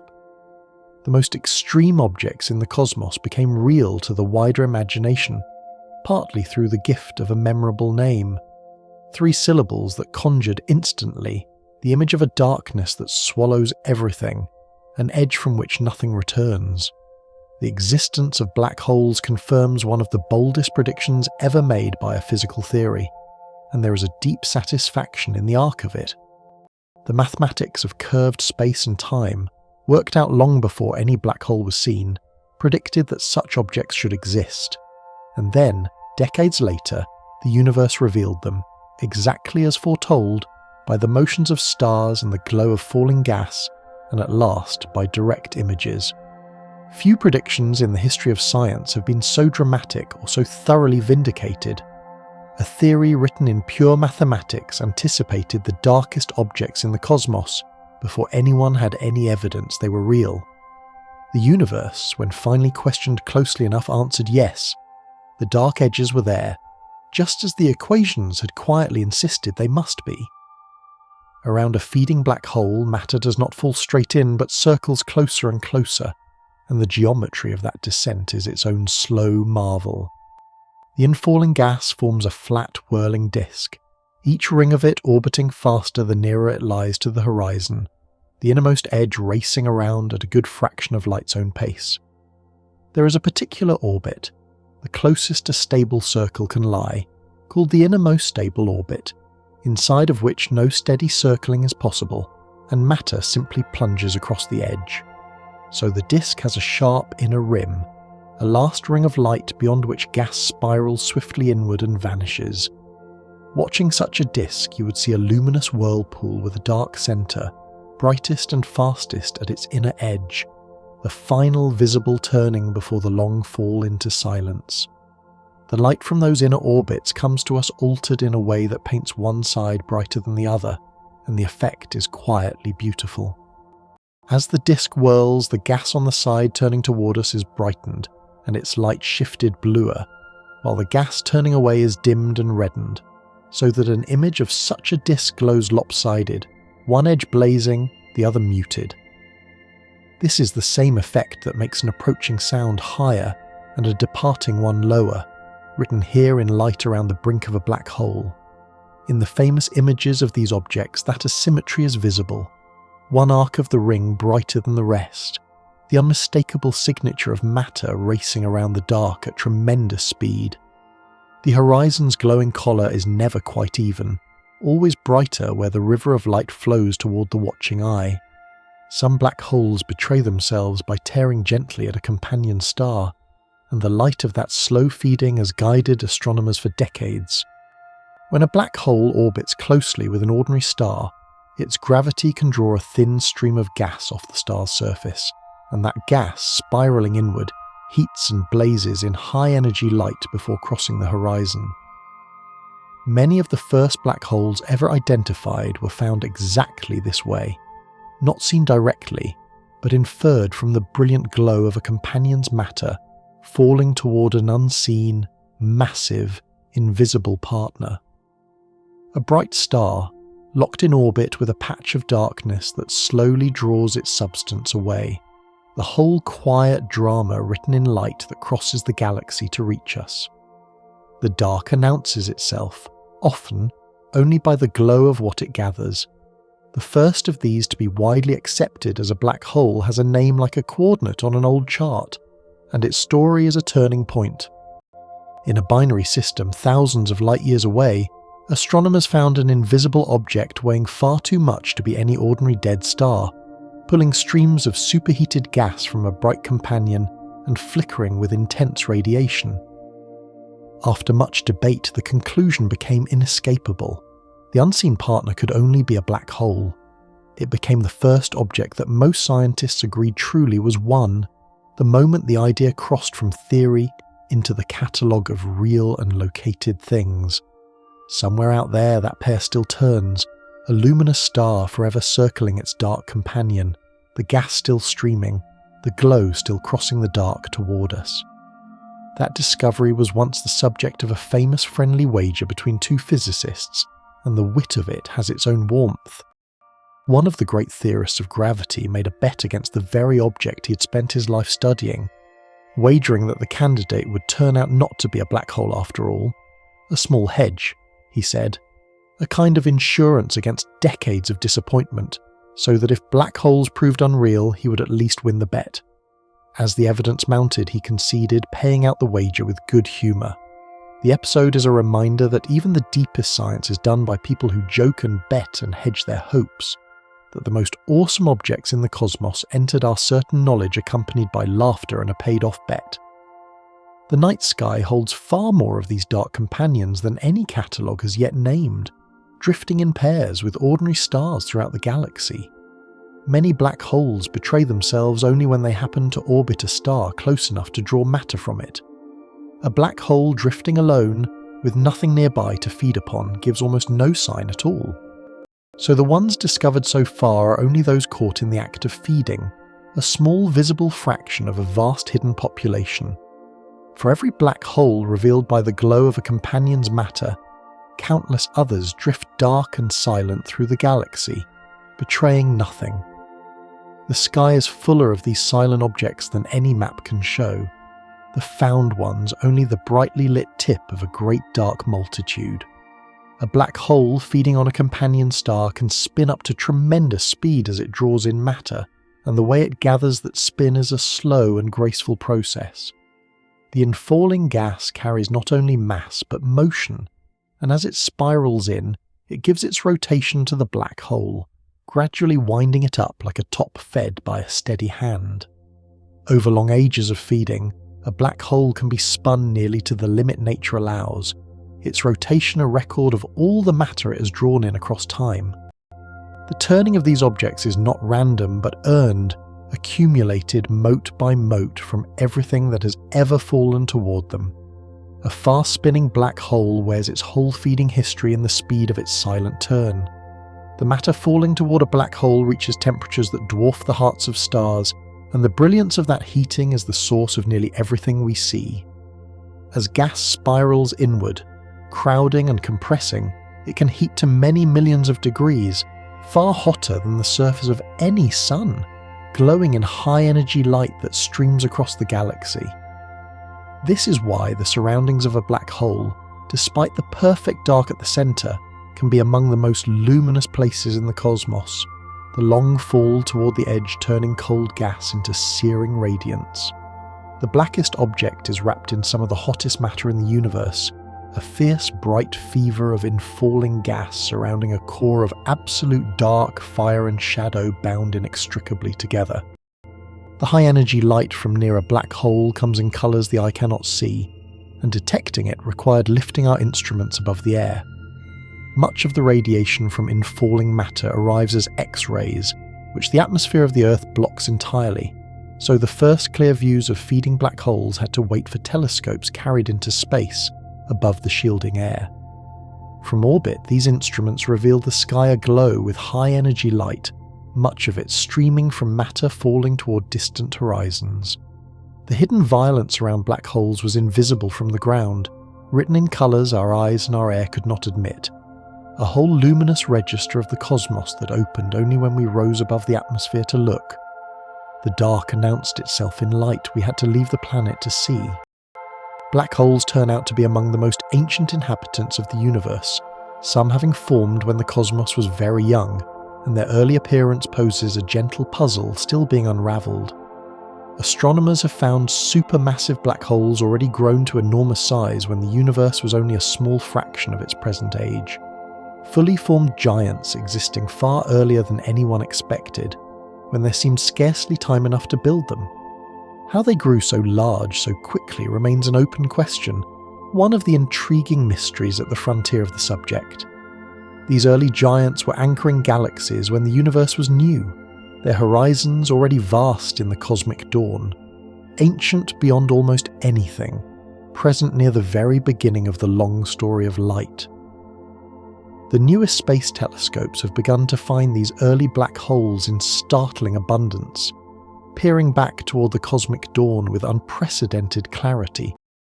Looking deep into space is looking far back in time, and the latest instruments, gathering the faint ancient light of the early universe, have revealed more black holes in that distant epoch than expected, some surprisingly massive for so early an age. Each discovery sharpens the puzzle of how the giants formed so soon, and deepens the sense of how thoroughly black holes are woven into the cosmos from its earliest chapters. The dark was there near the beginning, gathering and growing its silent horizons present in the universe's first light, and only now, with new eyes, are we beginning to see them in their ancient cradle. There is a deep stillness in considering that the matter inside a black hole has, in a sense, reached the end of its possible journey, and the thought settles the mind toward rest. Everything that falls past a horizon is bound inexorably toward the centre. There is no other destination, no branching path, no possibility of turning back. The countless varied histories of all the matter that ever fell in, the stars, the gas, the light, all converge on a single inevitable end, drawn together into one final destination. It is the universe's one place of perfect convergence, where all roads truly lead to a single point, where the many become one with the certainty of time itself. To fall in is to arrive, at last, at the one destination from which nothing diverges, the deepest stillness any matter can reach. The scale of the largest black holes can be made almost tender by comparison, and one comparison in particular helps the mind hold it. The supermassive black hole in our galaxy, for all its 4 million solar masses, has a horizon that would fit comfortably inside the orbit of the innermost planet of our own solar system. A darkness wide enough to swallow a region larger than many a planetary orbit, yet small enough, against the galaxy, to be a single invisible point. And the very largest known black holes, the true titans in the hearts of giant galaxies, have horizons so vast that our entire solar system, sun and all its planets, and the great cold spaces between them could be lost within a single one. These are not objects so much as places, dark provinces of space, regions where the cosmos has folded itself entirely away. Among those titans are some that strain the upper limits of what nature seems able to build, and their numbers hush the mind. The largest black holes yet found hold the weight of tens of billions of suns, their horizons spanning many times the breadth of our whole solar system, sitting silent at the centres of the most massive galaxies in the known universe. To gather so much into a single dark sphere took the better part of cosmic history. Ages of feeding and merging, of swallowing gas and stars and other black holes, slowly accumulating across billions of years. They are among the most extreme objects the universe contains, and yet, like all their kind, they make no sound, emit no light from within, and turn in perfect stillness at the heart of the swirling galaxies they anchor. The very largest things hold the very deepest quiet. These giants and the galaxies around them seem bound together in a way that hints at a long shared story, and there is something companionable in it. Across the cosmos, astronomers find that the mass of a galaxy's central black hole tracks closely with the properties of the galaxy itself, larger galaxies harbouring larger black holes, in a relationship too tight to be mere chance. It suggests that the swelling of a central black hole and the growth of its galaxy are somehow intertwined, each shaping the other across billions of years, the dark centre and the bright surrounding host evolving as partners rather than strangers. The black hole is not merely a passenger lurking at the middle of a galaxy. It is woven into the galaxy's whole history, a hidden heart that has beaten in time with the light around it since the beginning. Consider how a black hole, despite swallowing everything that falls in, leaves the distant heavens almost entirely undisturbed, and a common fear quietly dissolves. A black hole does not act as a cosmic drain pulling everything toward it. Its gravity, at a distance, is no different from that of any ordinary object of the same mass. If the Sun were somehow replaced by a black hole of identical weight, the Earth would not be swallowed. It would continue in its same orbit, circling the dark exactly as it circles the light, feeling no extra pull at all. Only very close in, near the horizon itself, does the gravity become extreme. From far away, a black hole is simply a mass like any other, gentle and lawful, holding its planets and its orbits as steadily as a star. The danger lives only at the very edge. The wider sky goes on undisturbed. The space around a black hole is curved in a way that bends not only light but the passage of time, and that bending has been measured in the most ordinary of settings. Time runs slower wherever gravity is stronger. A clock at the bottom of a deep gravity well ticks more slowly than one higher up. Near a black hole, this effect grows extreme, but it is not exotic or distant. The very same slowing happens by a tiny amount between your feet and your head, between a valley and a mountaintop, between the surface of the Earth and a satellite overhead.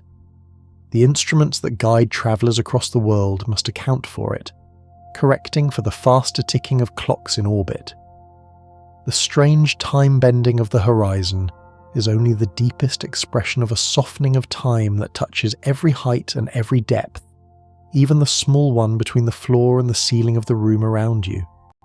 To fall toward a black hole would be to watch the entire outside universe change its pace, and the vision is more beautiful than fearful. As you descended toward the horizon, the time slowing would mean that the universe behind you appeared to speed up, the stars wheeling faster, ages passing in moments, the whole future of the cosmos seeming to unspool before you at a quickening rate. In the final approach to the edge, you might see the long history of everything outside racing forward, light from all the ages of the universe arriving together, the future of the stars compressed into your last moments of looking back. It is among the strangest gifts the horizon offers, a window onto deep time, the whole forward story of the cosmos glimpsed in a single descending gaze, the universe aging swiftly while you fall slowly into the calm. The matter that vanishes across a horizon takes with it more than substance. It takes a kind of presence from the universe, and yet the cosmos keeps a careful balance. The mass that falls in is not lost from the accounting of the universe. It remains, recorded in the black hole's weight, adding to its horizon, conserved as faithfully as any other mass anywhere. Nothing is truly destroyed in the falling. It is only sealed away, hidden behind the edge, its gravity still felt, its mass still counted in the great ledger of all things. The universe loses nothing to a black hole that it does not, in some sense, still hold. The dark does not erase what it gathers.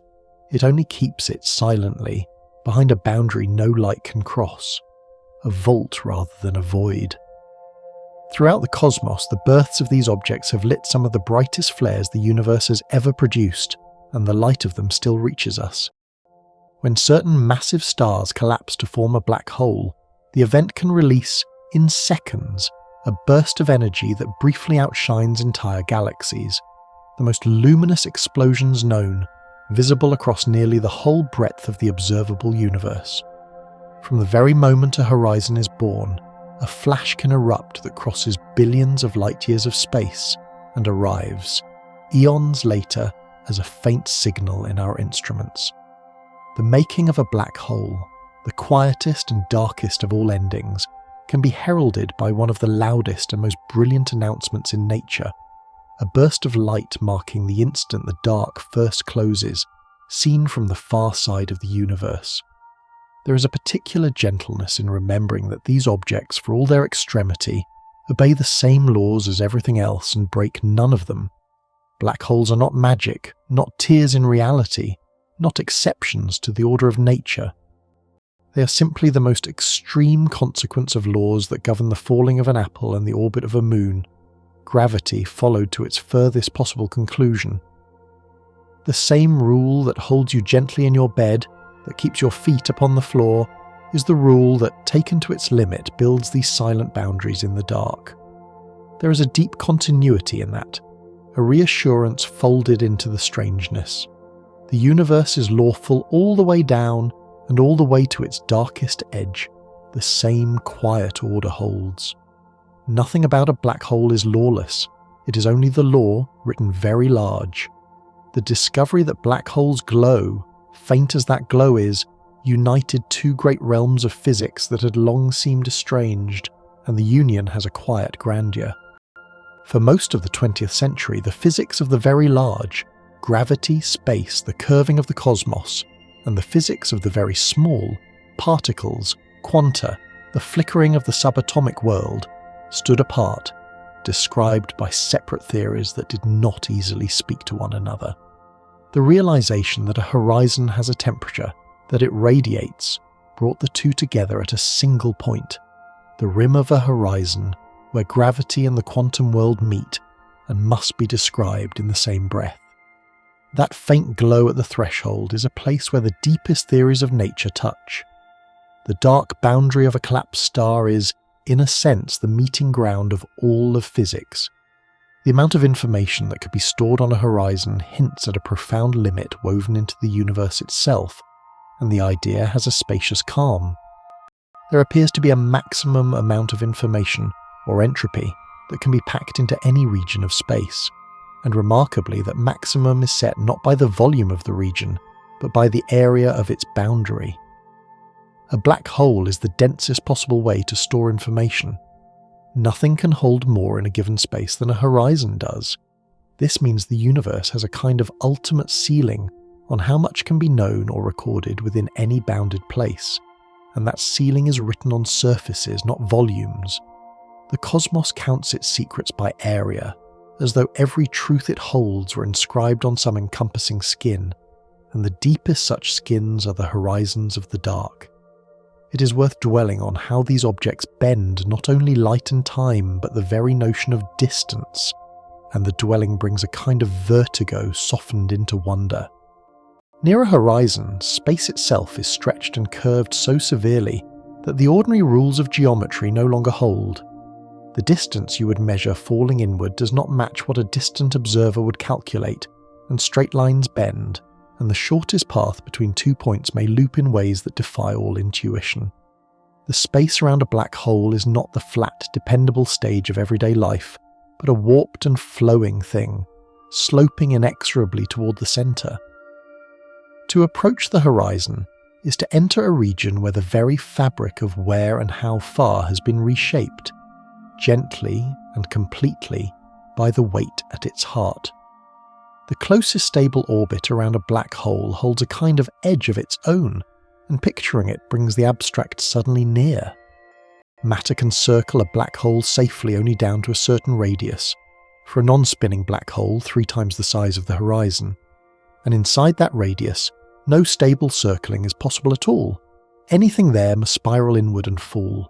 This innermost orbit marks the true inner edge of the glowing disk, the last place a ring of gas can hold its ground before the plunge. A black hole's spin can shift this boundary closer or farther, the dragging of space allowing matter to orbit nearer to a spinning hole than to a still one. So the very structure of the light around these objects is shaped by their turning, the last safe ring drawn tighter around the faster spinners, looser around the slow. The dragging of space around a turning black hole has been measured faintly, even around the spinning Earth, the same effect gentled almost to nothing. Any rotating mass twists the space around it slightly, dragging it along in the direction of the spin, and though for the Earth this twisting is exceedingly small, sensitive satellites have detected it, confirming that our own turning world drags the fabric of space along with it by a tiny degree. Near a spinning black hole, the effect becomes overwhelming, the space swept around in a furious whirl. But the principle is the same humble one that operates around any spinning thing, even the planet beneath you, slowly turning through the night and carrying with it the faintest swirl of space itself. A black hole's spin leaves a clear mark in the light around it, and reading that mark lets astronomers measure a turning they could never see. The way matter orbits, the position of the innermost stable ring, the shape of the glowing disk, all of these depend on how fast the black hole spins, and so by studying the light from the inner edge of a disk, astronomers can infer the spin of the dark object at its centre. Some black holes are found to be turning slowly, others at very nearly the limit nature allows. Each carries the memory of its making and the speed of its spin, recording the gas and stars and mergers that built it. The turning of a thing that gives off no light is read, patiently, in the light of everything falling toward it. There is a maximum spin a black hole can have, beyond which it could not exist, and the existence of that limit has its own tidy beauty. If a black hole spun fast enough in the mathematics, its horizon would vanish and its centre would lie exposed. And nature, it seems, does not permit this. Black holes are always found spinning below that critical rate, their horizons safely intact. The limit acts like a speed beyond which the object simply cannot be pushed, a built-in restraint woven into the laws of gravity themselves. However much a black hole is fed or spun, it cannot cross that threshold, cannot tear away its own concealing edge. The universe keeps even its most extreme objects within bounds, drawing a quiet line that the dark cannot pass. When a star wanders too close to a supermassive black hole, it can be drawn out and unwound in a slow, bright streamer, and even this has a strange gentleness across the vastness of time. The black hole's gravity can stretch the star, pulling it into a long ribbon of glowing gas, part of which spirals inward to feed the horizon while the rest is flung away. A flare of light that brightens over weeks and fades over years, marking the meal.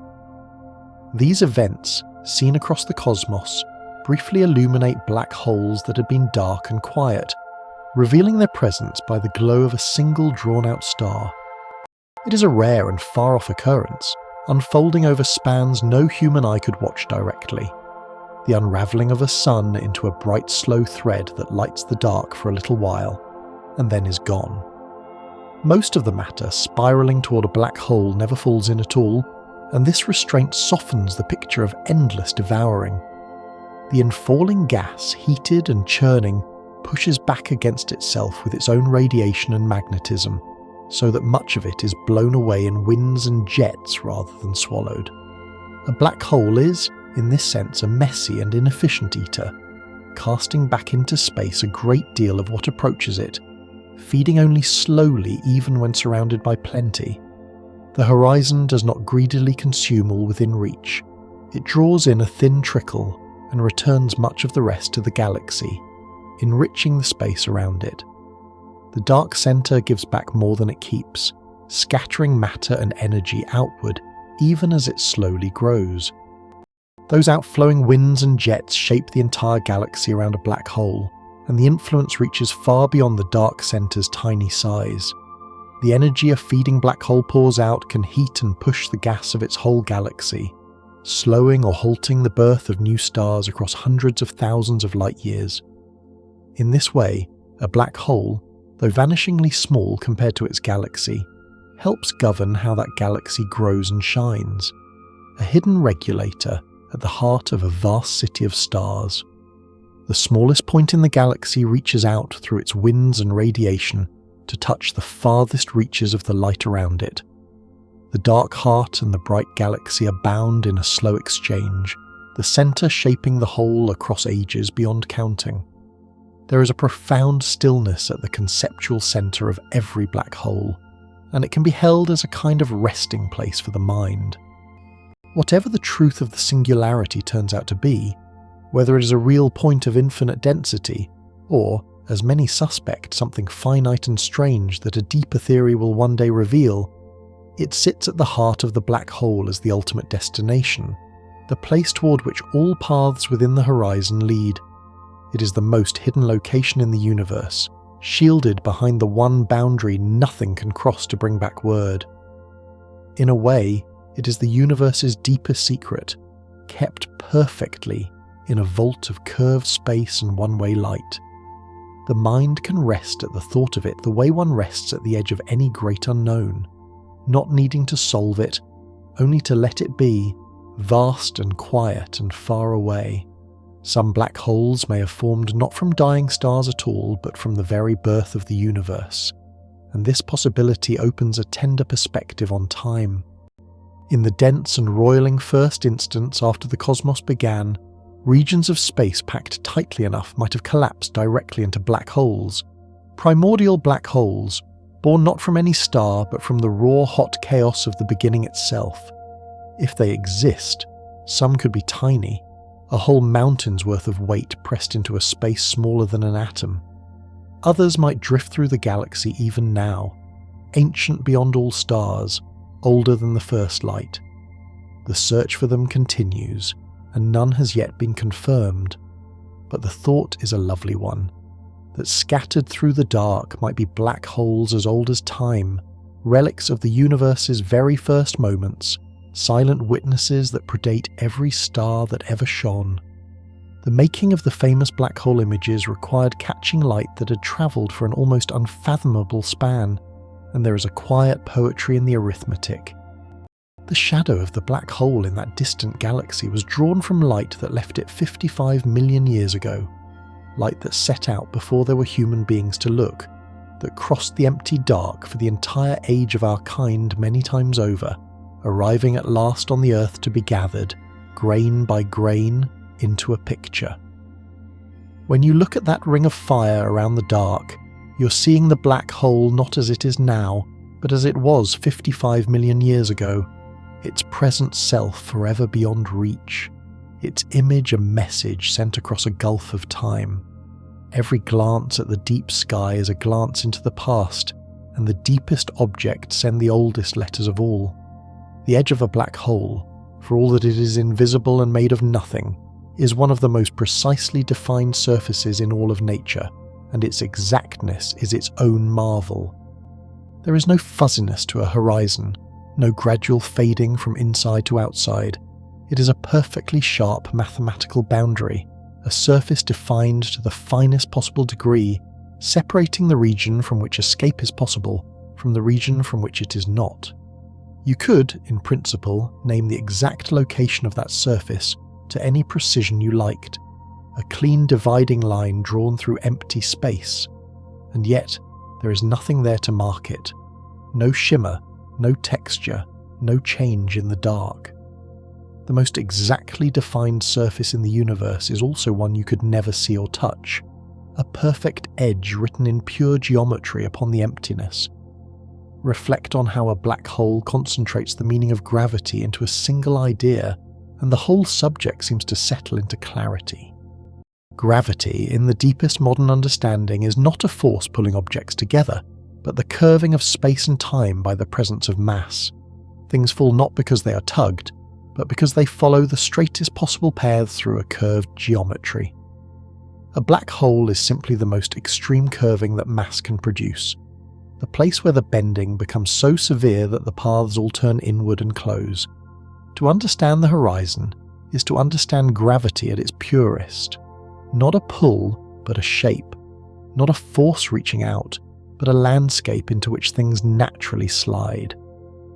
The dark heart of a black hole is gravity made visible as geometry, the deepest valley in all the contours of the cosmos. There is a quiet wonder in how silent these objects truly are, given the violence of their making and the brilliance of their surroundings. The horizon itself emits nothing, gives off no whisper, sends out no signal of any kind. All the dazzling light associated with black holes comes from the matter outside them, never from within. The black hole at the centre is a perfect silence, a region of pure stillness around which all the noise and light revolve. In the great clamour of a feeding quasar, the brightest sustained light in the universe, The actual black hole at its heart contributes not a single photon. It only provides the deep well into which everything falls, the silent cause of all that brilliance. At the loud, bright centre of the most luminous things in the cosmos sits the quietest object there is. To picture the inside of a horizon is to picture a place where the future itself has a direction in space, and the strangeness softens into a kind of dream logic. Inside the boundary, the centre is not a place but a time, a moment in the future that cannot be avoided, the way tomorrow cannot be avoided by anyone moving through ordinary time. No engine, no effort, no clever manoeuvre could steer away from it, any more than you could steer away from the next hour. This is why nothing escapes, not because the walls are too high, but because the exit lies in a direction that has become, inside, simply the past, a place behind you in time, as unreachable as yesterday. The horizon turns the geometry of escape into the geometry of memory, and the centre into a kind of inevitable tomorrow toward which all things within gently fall. The discovery of these objects rearranged humanity's whole picture of what stars can become, and there is a soft humility in it. For a long time it was thought that a star's life must end in something stable and enduring, a slowly cooling ember, a dense remnant, a quiet fading.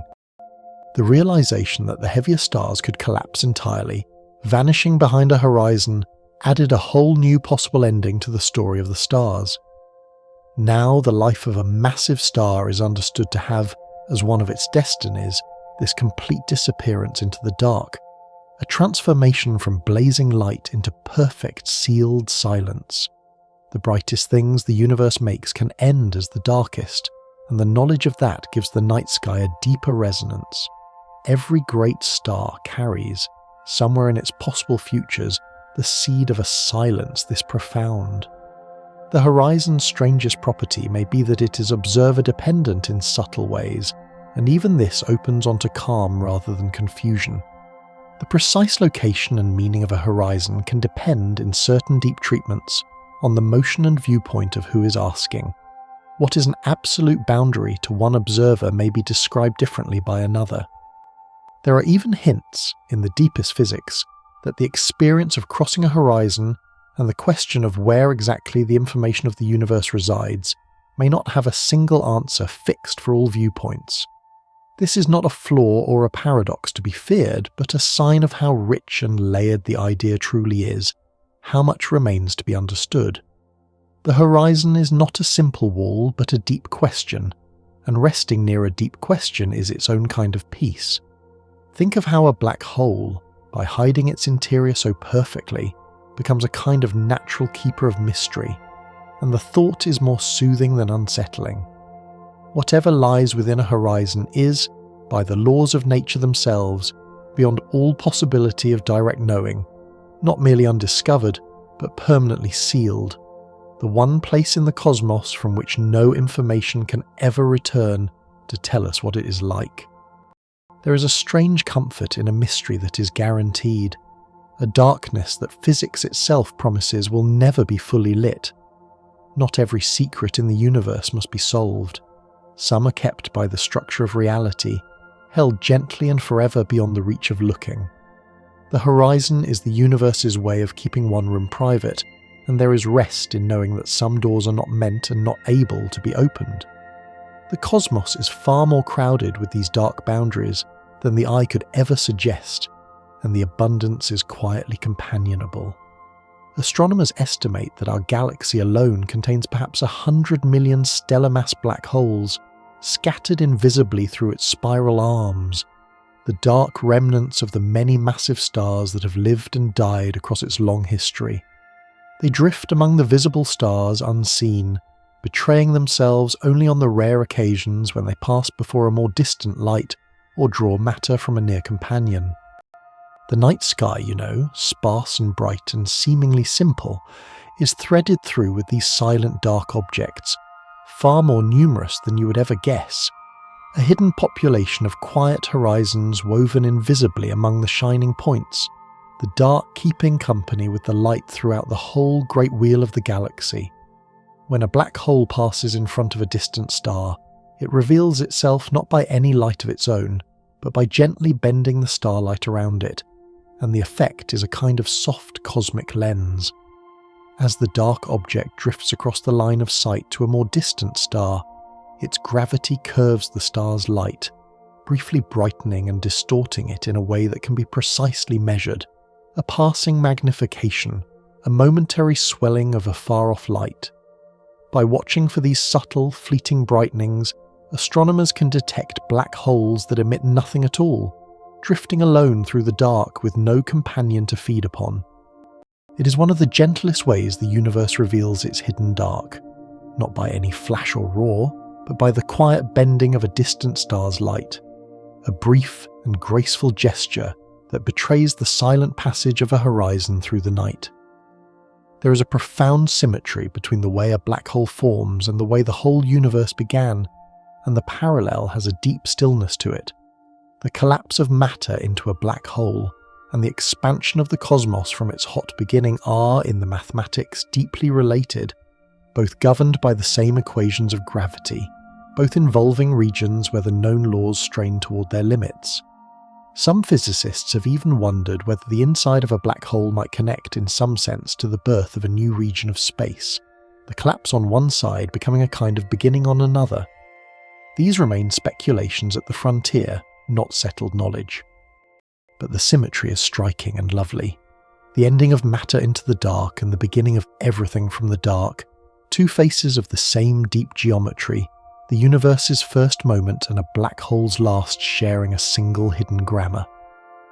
The horizon teaches a gentle lesson about how the universe keeps its accounts, and the lesson settles the mind toward rest. Nothing that falls into a black hole is ever truly gone from the universe's total reckoning.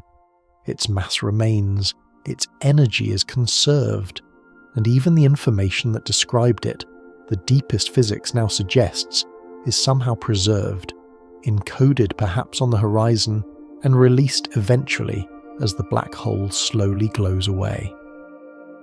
The cosmos appears to lose nothing, ever, not even to the deepest dark. Everything is conserved, transformed, kept in some form across all of time. There is a profound steadiness in that, a universe that never simply erases, that holds on to all it has ever contained, even when it hides it behind the most absolute boundary it can make. Nothing is lost, it is only kept differently. The largest black holes anchor the great cities of stars in a way that speaks of deep belonging rather than menace. At the centre of a galaxy of 100 billion stars sits a single supermassive black hole, and around it the whole vast wheel of light slowly turns, every star, every world, every drifting cloud of gas circling across hundreds of millions of years, the silent dark heart at the middle. The black hole does not devour the galaxy. Most of those stars will never come near it, orbiting peacefully at safe and enormous distances for the whole age of the cosmos. It is simply the still point, the gravitational anchor around which the great spiral arranges itself. The dark at the centre is not the galaxy's destroyer, but its keystone, the quiet hub of an immense and slowly turning wheel of light. Our own sun, with all its planets, circles such a centre, and remembering this gives the night a vast and steadying frame. The Earth, carrying you and your bed and this whole quiet room, sweeps around the galaxy once every 230 million years or so, riding the slow current of the Milky Way's great rotation, and at the focus of that immense orbit, 26,000 light-years away, lies the dark heart of Sagittarius A star. You are at this very moment in gentle orbit around a black hole, carried along with the sun and all its worlds in a turning so vast and so slow that no motion can be felt.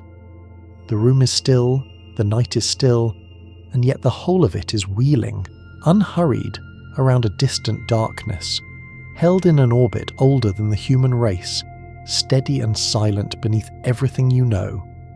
These objects have crossed thoroughly from the realm of theory into the realm of the seen, and there is a settling satisfaction in the arc of it. Black holes were predicted on paper, doubted for decades, then inferred from the motions of stars, then revealed by the glow of falling matter, then heard as ripples in spacetime, and at last directly imaged as shadows against the light. Every form of evidence the universe could offer, it has now offered. Every way of confirming them, it has confirmed.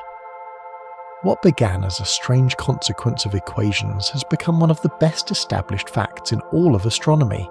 Seen, weighed, heard, and photographed. The horizon, once a rumour in the mathematics, now stands among the most thoroughly known objects in the cosmos. Its reality settled beyond all reasonable doubt, its mystery only deepened by the knowing. There is something restful in how the horizon makes time itself slow, gently and absolutely near its edge. To a watcher far away, everything approaching a black hole appears to ease into slow motion. The falling matter, the orbiting gas, the very ticking of any clock drawing nearer to the edge, all lengthening, stretching, easing toward a stillness that is never quite reached. Time does not stop, but it relaxes without limit near the horizon. The closer, the slower, until the final approach to the edge seems to take all of eternity. There is a strange peace in that image, a place where haste becomes impossible, where everything near it is drawn into an ever-deepening unhurriedness, where the universe's deepest gravity expresses itself not as violence, but as an endless, lengthening calm at the threshold of the dark. The light that climbs away from near a horizon arrives stretched and reddened, and in that reddening there is a kind of soft farewell written across the spectrum. Every photon that escapes from close to a black hole loses energy in the climb, its wavelength drawn longer, its colour sliding toward the red and the dim, so that the closer to the edge a light is born, the more reddened and faded it arrives. The very last light that can escape from just above the horizon is stretched almost to nothing, a final faint red glow at the brink of the unseeable. It is the universe's gentlest way of marking a boundary, not with a sudden wall, but with a slow and tender reddening, a light easing towards silence, a colour fading softly toward the dark it can never quite leave behind. The horizon, though it lets nothing out, is in constant gentle change as matter and light fall across it, and the picture is one of soft breathing rather than stasis. Each time something crosses the edge, the black hole's mass grows a little, and its horizon swells outward in proportion, the boundary widening smoothly to accommodate all it has gathered. A black hole is no fixed and frozen thing, but a slowly growing one, its edge easing outward across the ages as it feeds, expanding by a tiny amount with every mote of dust and ray of light it draws in. The horizon breathes outward, never inward, always larger, never smaller, in any natural process. A boundary that grows with the patience of geology, swelling across cosmic time as it quietly accumulates the substance of the universe around it. There is a deep and beautiful connection between the horizon of a black hole and the flow of time's arrow, and contemplating it brings a spacious calm. The law that a horizon's area can only grow mirrors, the law that disorder in the universe only ever increases, the same forward direction that distinguishes the past from the future, that lets you remember yesterday but not tomorrow. The growing horizon is, in a sense, a vast cosmic clock, its ever-increasing surface marking the same one-way flow of time that governs everything from a cooling cup to an aging star. The black hole participates in the deepest rhythm of the universe, the steady march from order toward disorder, its swelling boundary a monument to the direction of time itself. The dark edge keeps time with all of existence, its growth a silent measure of the future's endless arrival. The black hole at the heart of our galaxy is, despite its mass, remarkably quiet at present, and there is a companionable calm in its rest. Unlike the blazing quasars that light the distant universe, Sagittarius A star is not feeding vigorously now. Only a thin trickle of matter falls toward it, and so it glows only faintly, a relatively dim and dormant giant at the centre of the Milky Way. It has had brighter ages, and may again, but for now it rests, a sleeping leviathan, its great horizon turning silently in the dark while the galaxy wheels around it. The dark heart of our own night sky is, at this moment in cosmic history, in a kind of quiet repose, not raging, not devouring, simply present, holding the galaxy together with its weight while it waits, calm and still, through the long, slow turning of the ages. It is worth pausing on how the very emptiness of the space around a horizon is, in the deepest physics, not truly empty at all, and the thought opens a soft strangeness. The vacuum near a black hole, like all empty space, hums with a faint quantum restlessness, a ceaseless flicker of energy that never fully stills, and it is precisely this restlessness at the horizon that gives rise to the black hole's faint glow. The edge of the dark is not a place of perfect nothingness, but of subtle, endless activity, the smooth fabric of the vacuum quivering against the sharp boundary of the horizon. Even at the brink of the most absolute emptiness the universe can make, there is a gentle shimmer of being, a quiet trembling of the vacuum itself, from which the faintest light of all is slowly born. The discovery that horizons have a temperature suggested that the laws governing black holes are really laws of heat in disguise, and there is an elegant calm in the symmetry. The behaviour of black holes turned out to mirror, point for point, the laws of thermodynamics, the science of heat, energy, and disorder that governs steam engines and stars alike. A black hole's mass plays the role of energy, its horizon area the role of entropy, its surface gravity the role of temperature, and the whole structure obeys the same deep rules as a warm cup cooling in a cold room. This was one of the most unexpected unifications in physics, that the silent geometry of a black hole and the everyday physics of heat are, at the deepest level, the same set of laws. The horizon turns out to be governed by the same gentle principles as a fading fire, the cosmos speaking a single language across scales unimaginably far apart. There is a tender thought in how a black hole's evaporation, across unthinkable time, returns everything it gathered back to the universe, and the image is one of completion rather than loss. All the matter and energy and information a black hole has swallowed across its long life is, in the deepest physics, eventually released again, radiated slowly back into space as the black hole glows and shrinks across spans of time beyond all imagining, until at last it is gone, and all it held has returned to the cosmos. Nothing is kept forever, not even by the deepest dark. The universe lends its substance to the black hole and, in the fullness of an almost endless time, receives it all back. The horizon is not a final grave but the longest of all loans, the dark gathering and holding and eventually gently giving everything back to the light. The gentlest possible end of a black hole lies in the unimaginably distant future, and there is a quiet beauty in the smallness of it.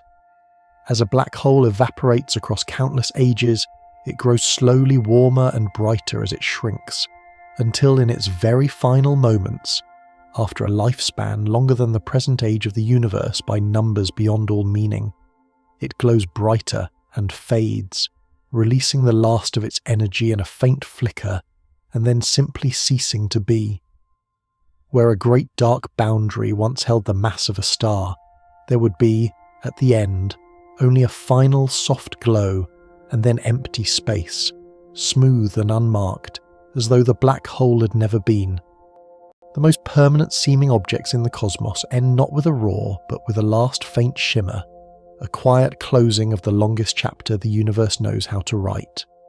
The study of these distant, extreme objects has illuminated the most fundamental questions about reality, and there is a humbling spaciousness in it. By thinking carefully about the horizons of black holes, about how they store information, how they glow, how they bend space and time, physicists have been led to some of the deepest insights into the nature of space, time, and information itself. These remote and silent objects which no one will ever visit have become a kind of laboratory of the mind, a place where the boundaries of all our theories are tested and stretched. The horizon, sealed forever beyond reach, has nonetheless taught us more about the foundations of reality than almost anything else in the cosmos. The darkest, most distant edges of the universe turn out to be among the brightest lamps for understanding everything else. There is a soft irony in how the most extreme gravity in the universe produces, at its boundary, one of the most peaceful images the cosmos offers. The horizon is the place of the strongest gravity, the deepest well, the most absolute edge, and yet to cross it, near a great black hole, would be to feel nothing at all, to drift across the most extreme boundary in existence in perfect tranquility. The very intensity of the gravity, spread across the vast scale of a supermassive horizon, becomes so smooth and gradual that it is undetectable, the most powerful pull in the universe expressing itself as a sensation of weightless calm. The deepest extreme and the gentlest experience meet at the horizon, the most violent place in nature offering, to one who falls, only stillness and silence and the quiet closing of a door. Reflect on the simple fact that you are made of atoms forged in the hearts of stars, some of which may one day collapse into horizons of their own, and the thought weaves you gently into the cosmic story. The very matter of your body, the carbon and oxygen and iron within you, was assembled in stars long dead, and the heaviest stars of all end their lives by collapsing into black holes. So the same kind of stellar fire that built the atoms of a living hand can also, in stars massive enough, give birth to the deepest dark the universe contains. You and the black holes share a common origin in the lives and deaths of stars, kindred in your beginnings, children of the same great furnaces. There is a quiet kinship in that. The light that made you and the dark at the heart of galaxies, both born in the same blazing nurseries scattered across the night. The horizon, in the end, is best understood not as a thing of dread but as a boundary of profound stillness, and resting near that idea is its own slow comfort. It is a place where light comes to rest, where time eases toward an endless slowness, where the cosmos draws a perfect and silent line across the dark. There is no fire at the horizon itself, no violence, no terror, only a smooth and absolute quiet, a threshold across which the universe gently folds itself away.